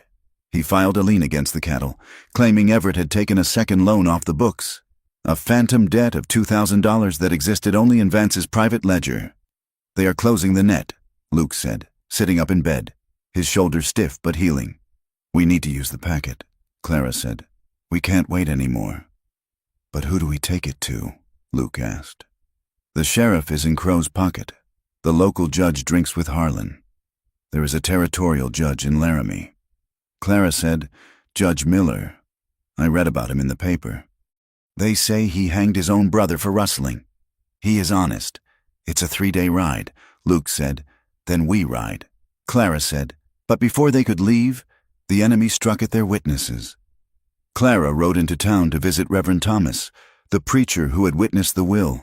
She found him in the sanctuary, packing a trunk. His face was pale, his hands shaking as he folded his vestments. Reverend? Clara asked. Mrs. Caldwell, he said, not looking at her. I have been called to a parish in Ohio. I am leaving tomorrow, but the hearing. Clara said, You are the only one who can testify Everett was sound of mind. I can't, he whispered. Clara walked up the aisle. She saw a bruise on his cheek, hastily covered with powder. She saw the terror in his eyes. They hurt you, she said. The Reverend looked at the cross on the altar, shame burning in his face. They told me the church would burn. They told me accidents happen on the road. I have a sister, Mrs. Caldwell. I cannot stay. Clara looked at this good, weak man. She realized then that courage was not a default state. It was a luxury.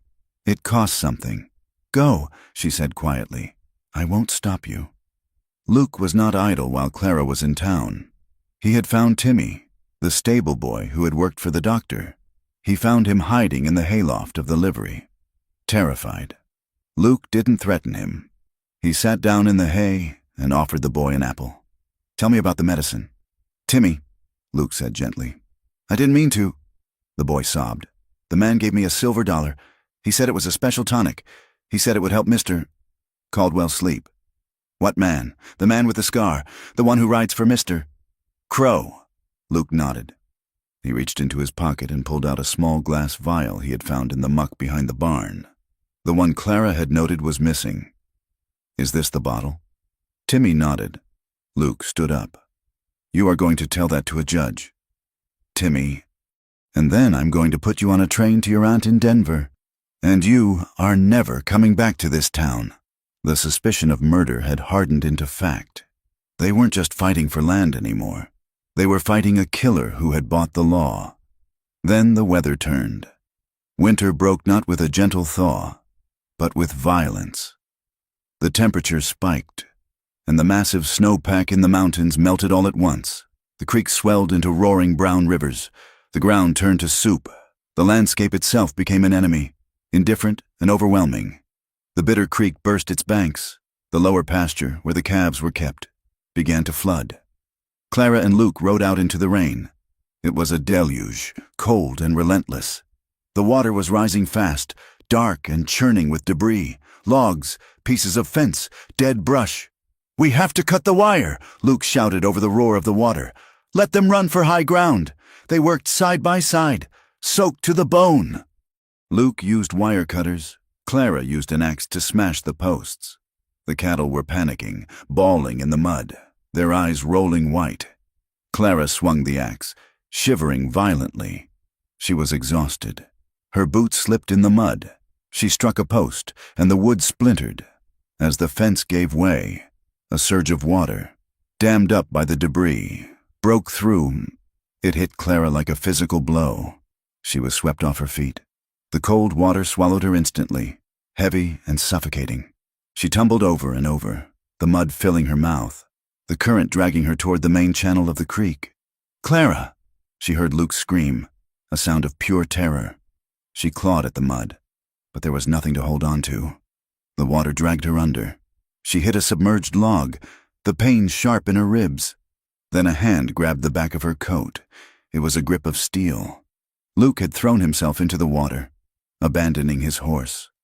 He hauled her up, fighting the current, his boots finding purchase on the riverbed. He dragged her through the mud, up the bank until they were on solid ground.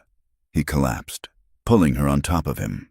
They lay there in the rain, gasping, covered in slime. Clara coughed, retching up water. Luke wrapped his arms around her, crushing her to his chest. He was shaking. "I have you," he choked out. "I have you. Oh, God, Clara." He buried his face in her wet hair, whispering her name like a prayer, over and over. Clara clung to him, feeling the frantic beat of his heart against hers. In that moment, facing the indifference of the land, the legal battle seemed small. Death had been inches away, and he had pulled her back. That night, they dried off by the fire in the kitchen. The house was cold, the damp creeping in through the walls. Luke wrapped a blanket around Clara's shoulders. He poured her a cup of whiskey. "Drink this," he said. She drank. The fire burned her throat, but it was welcome. Luke stood by the hearth, staring into the flames. He looked older tonight. The fear of seeing her in the water had taken something out of him. "We can't go on like this," he said. "We have to," Clara said. "We take the evidence to Laramie as soon as the flood goes down." "No," Luke said. "I mean us. You. The town. The law." He turned to her. "Marry me." Clara froze. She lowered the cup. "What? Marry me?" Luke said. His voice was practical, stripped of the emotion he had shown by the river. "If we are married, I can testify against you, but you can't be forced to testify against me. I become the legal owner of the ranch alongside you. Harlan can't claim you are a helpless woman being manipulated. I can protect you legally. It makes sense." Clara stood up slowly. The blanket fell from her shoulders. "It makes sense," she repeated. "It is the best way to stop them," Luke said. "We go to the Justice of the Peace tomorrow. We sign the paper." Clara felt a cold anger replace the warmth of the whiskey. "No, Luke blinked. Clara, be reasonable. It stops the rumors. It secures the land. I will not sign another contract. Luke, Clara shouted. She walked up to him, her eyes blazing. I married Everett for a contract. I sold my name for a roof over my head. I promised myself, I promised him on his deathbed, that I would never do it again. This is different, Luke said. Is it? You are offering me a deal, a business arrangement, protection for a signature. I'm offering you my life, Luke yelled back. Then offer it, Clara screamed. Don't offer me a legal strategy. Offer me you. Luke went silent. He looked at her, his chest heaving. If I marry you, Clara said, her voice dropping to a fierce whisper, it will be because I want you in my bed. It will be because I love you. Not because I'm cornered. Not because I need a man to stand in front of me in court. I won't do it. I won't cheapen what this is with a bargain. Luke looked at her. He saw the pride in her, the refusal to be small. He realized then that he had insulted her by trying to be practical when she wanted to be known. You love me? He asked softly. Clara didn't flinch. Yes, and if you are too afraid to say it back without a lawyer present, then we stay as we are. Luke reached out and took her hand. He brought it to his lips, kissing the knuckles that were raw from the cold. I love you, he said. I have loved you since the moment you walked onto this porch and looked at me like I was dirt. Then we fight them like this. Clara said, 2 people, no contract. The standoff came 2 days later. The floodwaters had receded enough to leave a sea of thick, black mud. Silas Crow did not come alone this time. He rode into the yard with 10 men. They were not cowboys. They were regulators, hired guns with dusters and Winchesters resting across their saddles. Vance was with them, looking pale and nervous in his buggy. Luke walked out onto the porch. He held his rifle loose in one hand. Behind him, Tobacco Jones, Billy, and the 3 other hands who had stayed emerged from the bunkhouse. They carried shotguns. They looked terrified, but they stood. Crow halted his horse in the middle of the yard. This is the end of the road. Tanner, Crow called out, I have a court order signed by Judge Holloway authorizing the repossession of this livestock to satisfy the debt. He waved a paper in the air. Judge Holloway is a drunk and you bought him, Luke said. That paper is worthless. Crow smiled.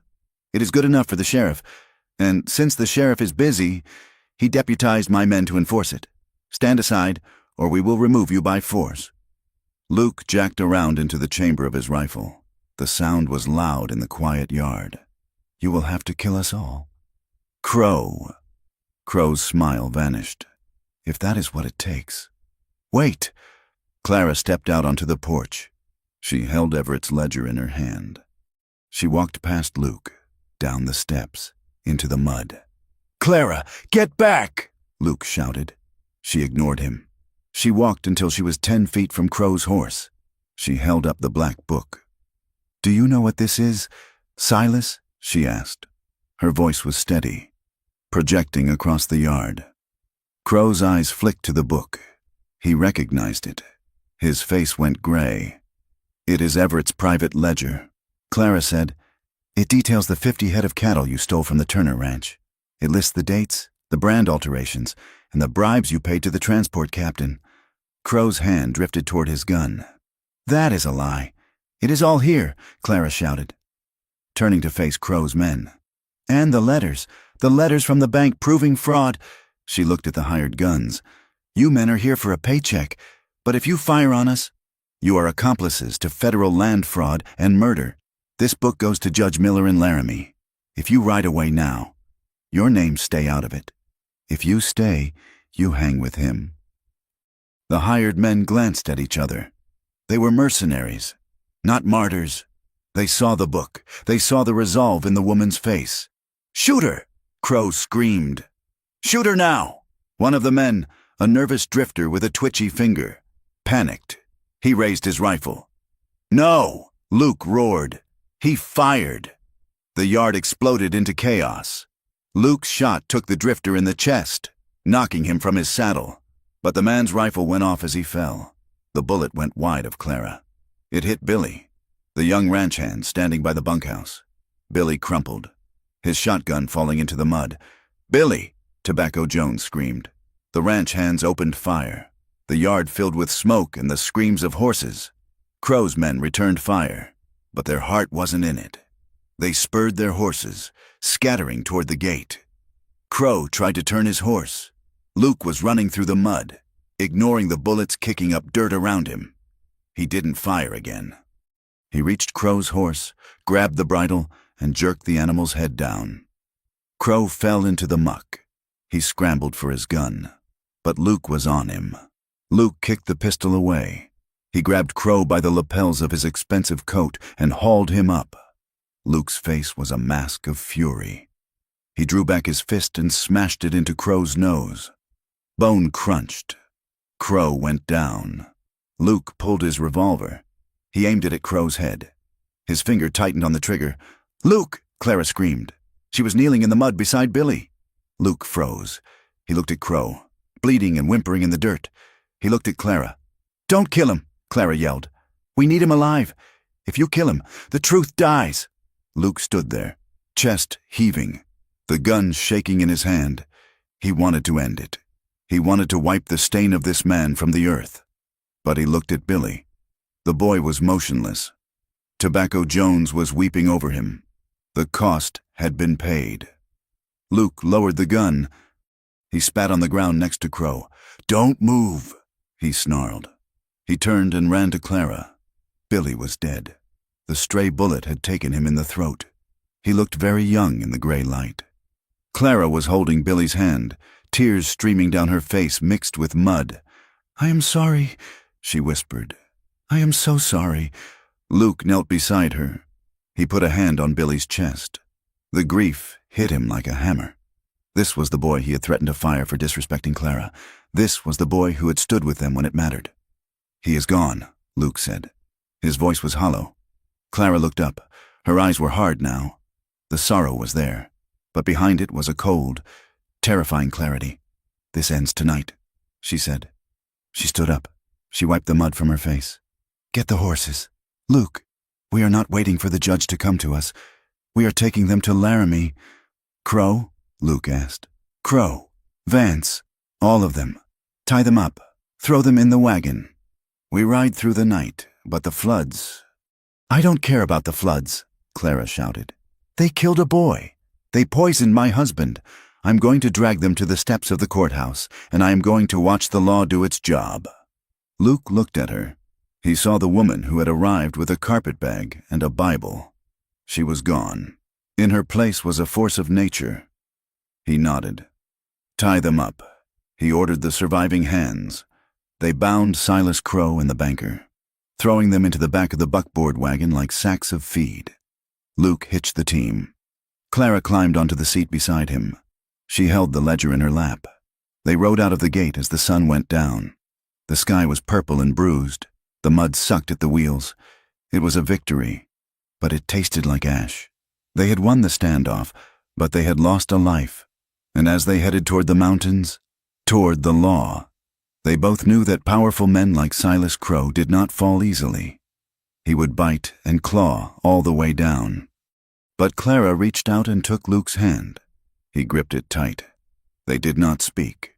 They just drove into the dark, together. The courtroom in Laramie smelled of wet wool, stale tobacco, and the sharp, metallic tang of fear. It was a room built for judgment, with high, stained windows that let in little light and a judge's bench that loomed like a cliff face over the gathered crowd.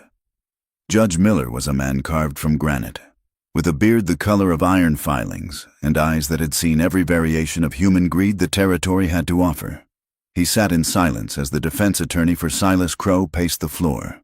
The attorney was a slick man from Cheyenne, dressed in a suit that cost more than the Caldwell Ranch made in a good year. He stopped in front of the witness stand where Clara sat. She wore her black dress, dusted with the road dirt of a 3-day journey. Her hands were folded in her lap. Still as stone, Mrs. "Caldwell," the attorney began, his voice dripping with false courtesy. "Let us be plain. You arrived in this territory with nothing. You signed a paper. You entered the home of a wealthy, dying man. And 3 months later, You are the sole inheritor of one of the largest tracts of grazing land in the county." He turned to the jury. 12 men who looked at Clara with a mixture of curiosity and judgment. "Does this sound like grief to you, gentlemen? Or does it sound like a very successful business transaction?" Clara did not flinch. She looked at the attorney, then at the jury. "It was a transaction," she said. Her voice was not loud, but it carried to the back of the room. "I have never denied it." The attorney smiled, thinking he had drawn blood. "So you admit it? You admit you traded your companionship for financial gain? You admit you are essentially a woman of commerce?" The implication hung in the air, heavy and ugly. The room buzzed. "Whore," the whispers said, without the word being spoken. Clara stood up. The judge did not tell her to sit. "I admit that I came here because I had no choice."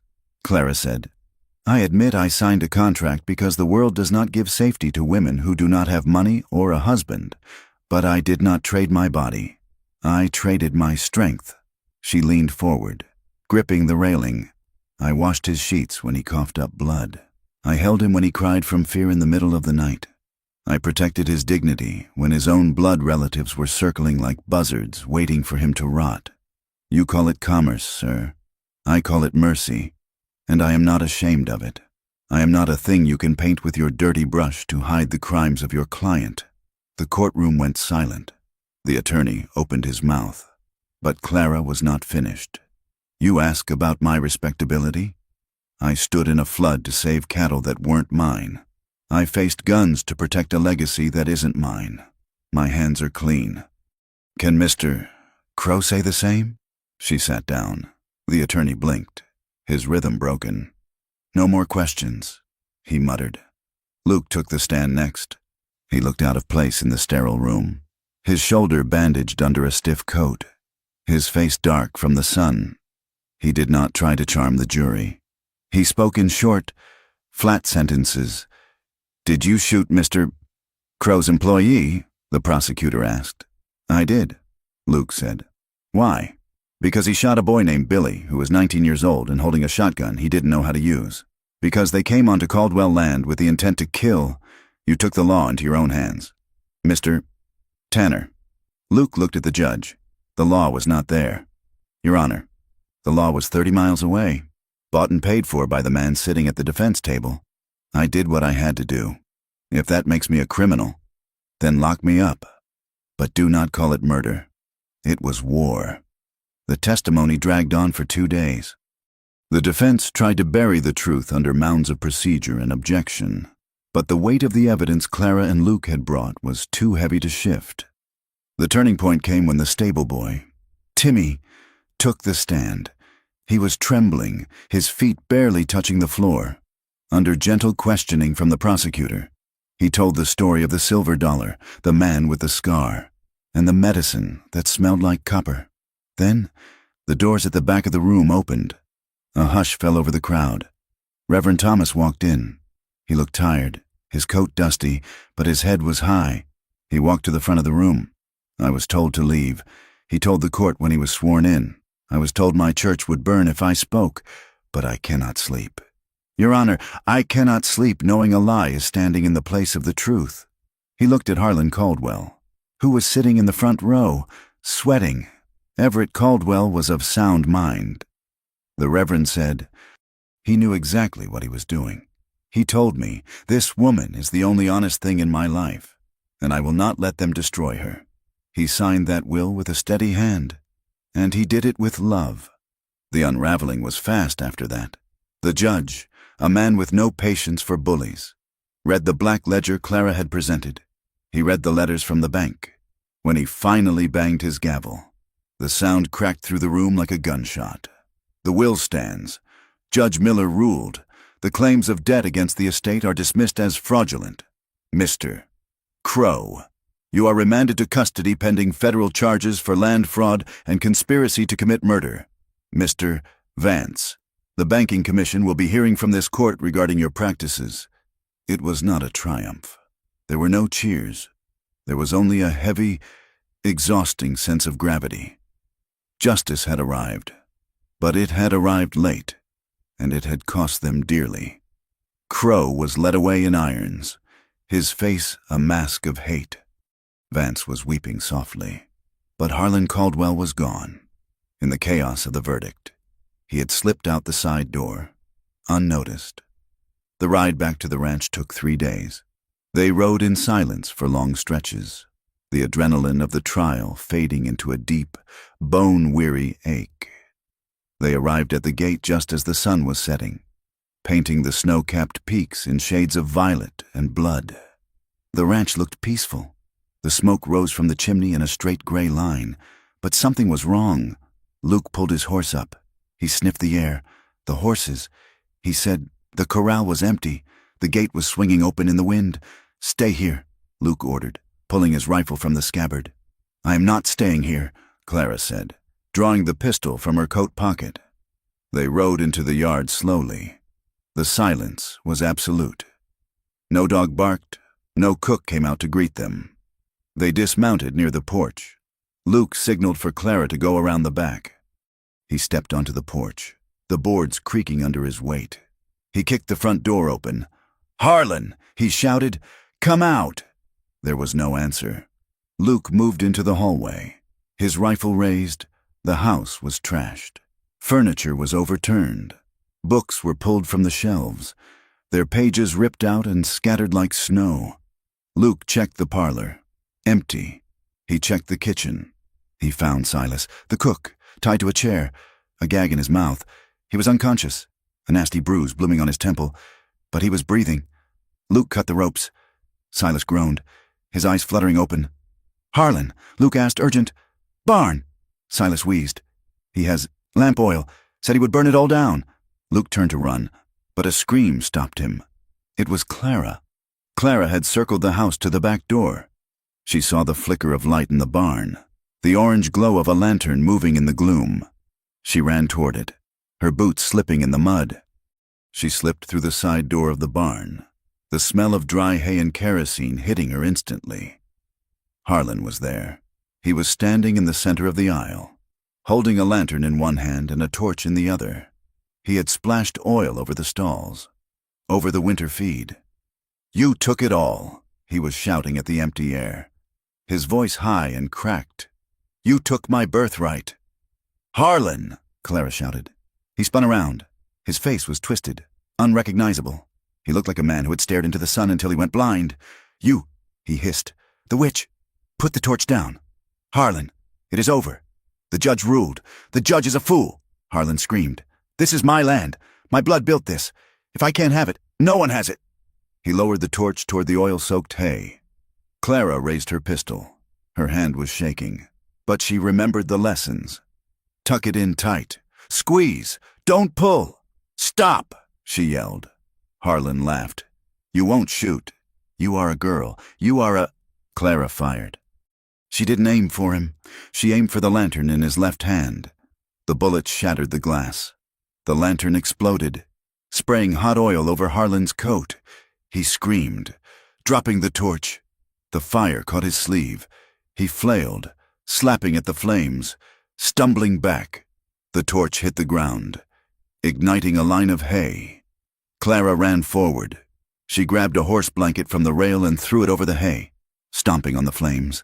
The fire was small, hesitant. She smothered it. Harlan had managed to put out his sleeve, but he was panicked now, enraged. He pulled a knife from his belt and lunged at her. Clara scrambled back, tripping over a bucket. She fell hard. Harlan was on top of her in a second, the knife gleaming. "You ruin everything!" he shrieked. Clara caught his wrist. He was heavy, smelling of sweat and madness. The knife inching closer to her throat. Then Harlan was gone. Luke had hit him from the side like a freight train. He tackled Harlan, driving him into the dirt floor of the barn. They rolled, smashing into the stalls. Luke was younger, stronger, but Harlan was fighting with the strength of the insane. He slashed out with the knife, catching Luke's forearm. Luke roared. He grabbed Harlan's knife hand and slammed it against a wooden post. Once, twice. The knife clattered to the ground. Luke dragged Harlan up by his collar and threw him against the wall. He punched him. A brutal, sickening sound of fist meeting flesh. Harlan crumpled. Luke stood over him, breathing like a bellows. He reached for his gun. He pulled the hammer back. "Do it!" Harlan spat, blood bubbling on his lips. "Finish it. Be the killer you are." Luke stared at him. The rage was a red haze in his vision. He wanted to pull the trigger. He wanted to erase this man who had poisoned Everett, who had tried to burn their home, who had attacked Clara. "Luke!" Clara called out. She was standing up, brushing the straw from her coat. She walked over to him. She put her hand on his arm. "Luke, look at me." Luke didn't move. His eyes were fixed on Harlan. "Don't do it for him," Clara said soft. "Do it for us. We don't start this life with a murder. We are done with killing." Luke's finger trembled on the trigger. He looked at Harlan, a broken, pathetic man cowering in the straw. He saw the ghost of his own past, the violence he'd carried like a heavy stone for so long. He slowly lowered the hammer. He holstered the gun. "You aren't worth the bullet," Luke said.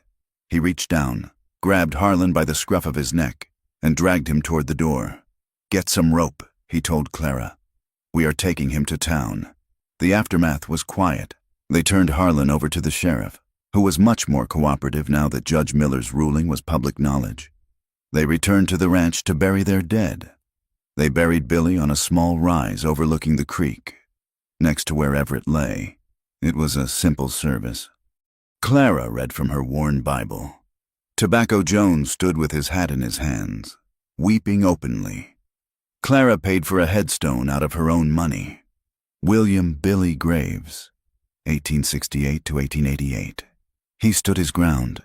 She gathered the hands in the bunkhouse afterwards. She stood at the head of the table, Luke at her side. "We won," she said, "but we lost a good man. I want you all to know that this ranch will never forget that cost. From this day on, every man here gets a share of the profit, not just wages. You fought for this land. You own a piece of it." The men looked at her. They looked at the floor. Then, one by one, they nodded. They put their hats back on. The prejudice didn't vanish. They were still men of their time, and she was still a woman in charge. But the edge was gone. She wasn't the stranger anymore. She was the boss. In town, the change was slower. When Clara walked down the street, Mrs. Gable smiled at her openly. The shopkeeper, Mr. Henderson, suddenly found a new supply of coffee and offered it to her at a discount. Some men still averted their eyes. Some women still whispered. But Clara didn't care. She stopped walking with her head down. She stopped asking for permission to exist. She walked like she owned the ground under her feet. Because she did. Spring turned to summer. The grass grew tall and green, hiding the scars of the flood. The calves grew fat. One evening, Luke found Clara on the porch. She was watching the sunset, a cup of coffee in her hand. He leaned against the railing. He had a bag at his feet. Clara looked at the bag. "Going somewhere?" she asked. Luke looked at the horizon. "The ranch is secure. Clara, the law is settled. The accounts are balanced. You know how to run it now. You don't need a foreman to hold your hand." Clara set her cup down. "Is that what you think you are doing? Holding my hand?" Luke turned to her. "I stayed because I promised him. I stayed because you were in danger. But the danger is gone, and I won't be the man who stays just because he has nowhere else to go." He took a breath. "You are free, Clara, truly free. You have the money, the land, the power. You can bring a husband out from the East, a gentleman, someone who doesn't have gunfighter scars on his soul, someone who can give you the life you deserve." He meant it. She could see it in his eyes. He was offering to break his own heart to give her a choice he thought she wanted. Clara walked over to the bag. She kicked it aside. "You are an idiot. Luke Tanner." Luke blinked. "Excuse me? I don't want a gentleman from the East," she said. "I had gentlemen. They lie. They steal. They use the law to crush people." She stepped closer to him. "You think I want a safe life? I want a life that is true. I want the man who vomited in the snow because he loved my husband enough to grieve him. I want the man who taught me how to shoot. I want the man who pulled me out of the river." She took his face in her hands. His skin was rough, warm, I am not offering you a job, Luke, and I am not asking you to stay as my foreman. Then what are you asking? Luke whispered. I am proposing a partnership, Clara said. A real one. No contracts, no terms, just two people who survived the winter and want to see the spring together. Luke looked at her. The fear was there, the terror of being loved, of being known, of having something to lose again. I am a hard man to live with, he said. I am a stubborn woman, she replied. We will manage. He let out a breath he seemed to have been holding for 20 years. He wrapped his arms around her, pulling her against him. He buried his face in her neck, breathing in the scent of her, soap and sagebrush and life. I am not going anywhere, he said. That night, the door to the bedroom was not blocked by a chair. It was open. They lay together in the dark, the window open to the cool night air. There was no desperate scrambling, no frantic need to prove anything. It was slow. It was the shedding of armor that had been worn for too long. Luke traced the line of her spine with his hand. Clara rested her head on his chest, listening to the steady beat of his heart. They touched each other with a reverence that bordered on worship. They had both been hollowed out by the world, and now they were filling the empty spaces with each other. It was a terrifying happiness, the kind that makes you want to weep, because you know how fragile it is. But they didn't flinch. They stayed. The years that followed were not a fairy tale. The winters were still hard. The cattle prices rose and fell. There were droughts and blizzards and moments where they shouted at each other in the kitchen until the windows rattled. But the fences were rebuilt. The accounts were honest. The wages were fair. Clara took over the business. She wrote the letters. She negotiated the sales. She sat across from cattle barons and bankers, and she made them look her in the eye. Luke ran the land. He softened, just a little. He taught their son how to ride, and he taught him that a man's strength is measured by what he protects, not what he destroys. The story ends on a quiet evening in 1895. Clara and Luke sat on the porch. The sun was going down, setting the sky on fire. The work was done for the day. Luke reached out and took Clara's hand. His knuckles were swollen with arthritis, scarred from a lifetime of labor. Clara's hand was strong, weather-beaten. They didn't speak. They didn't need to. They looked out over the valley, at the cattle moving like dark islands in the grass, at the fences that held, at the home they had built from the wreckage. Tragedy had shaped them. Prejudice had tested them. Justice had scarred them.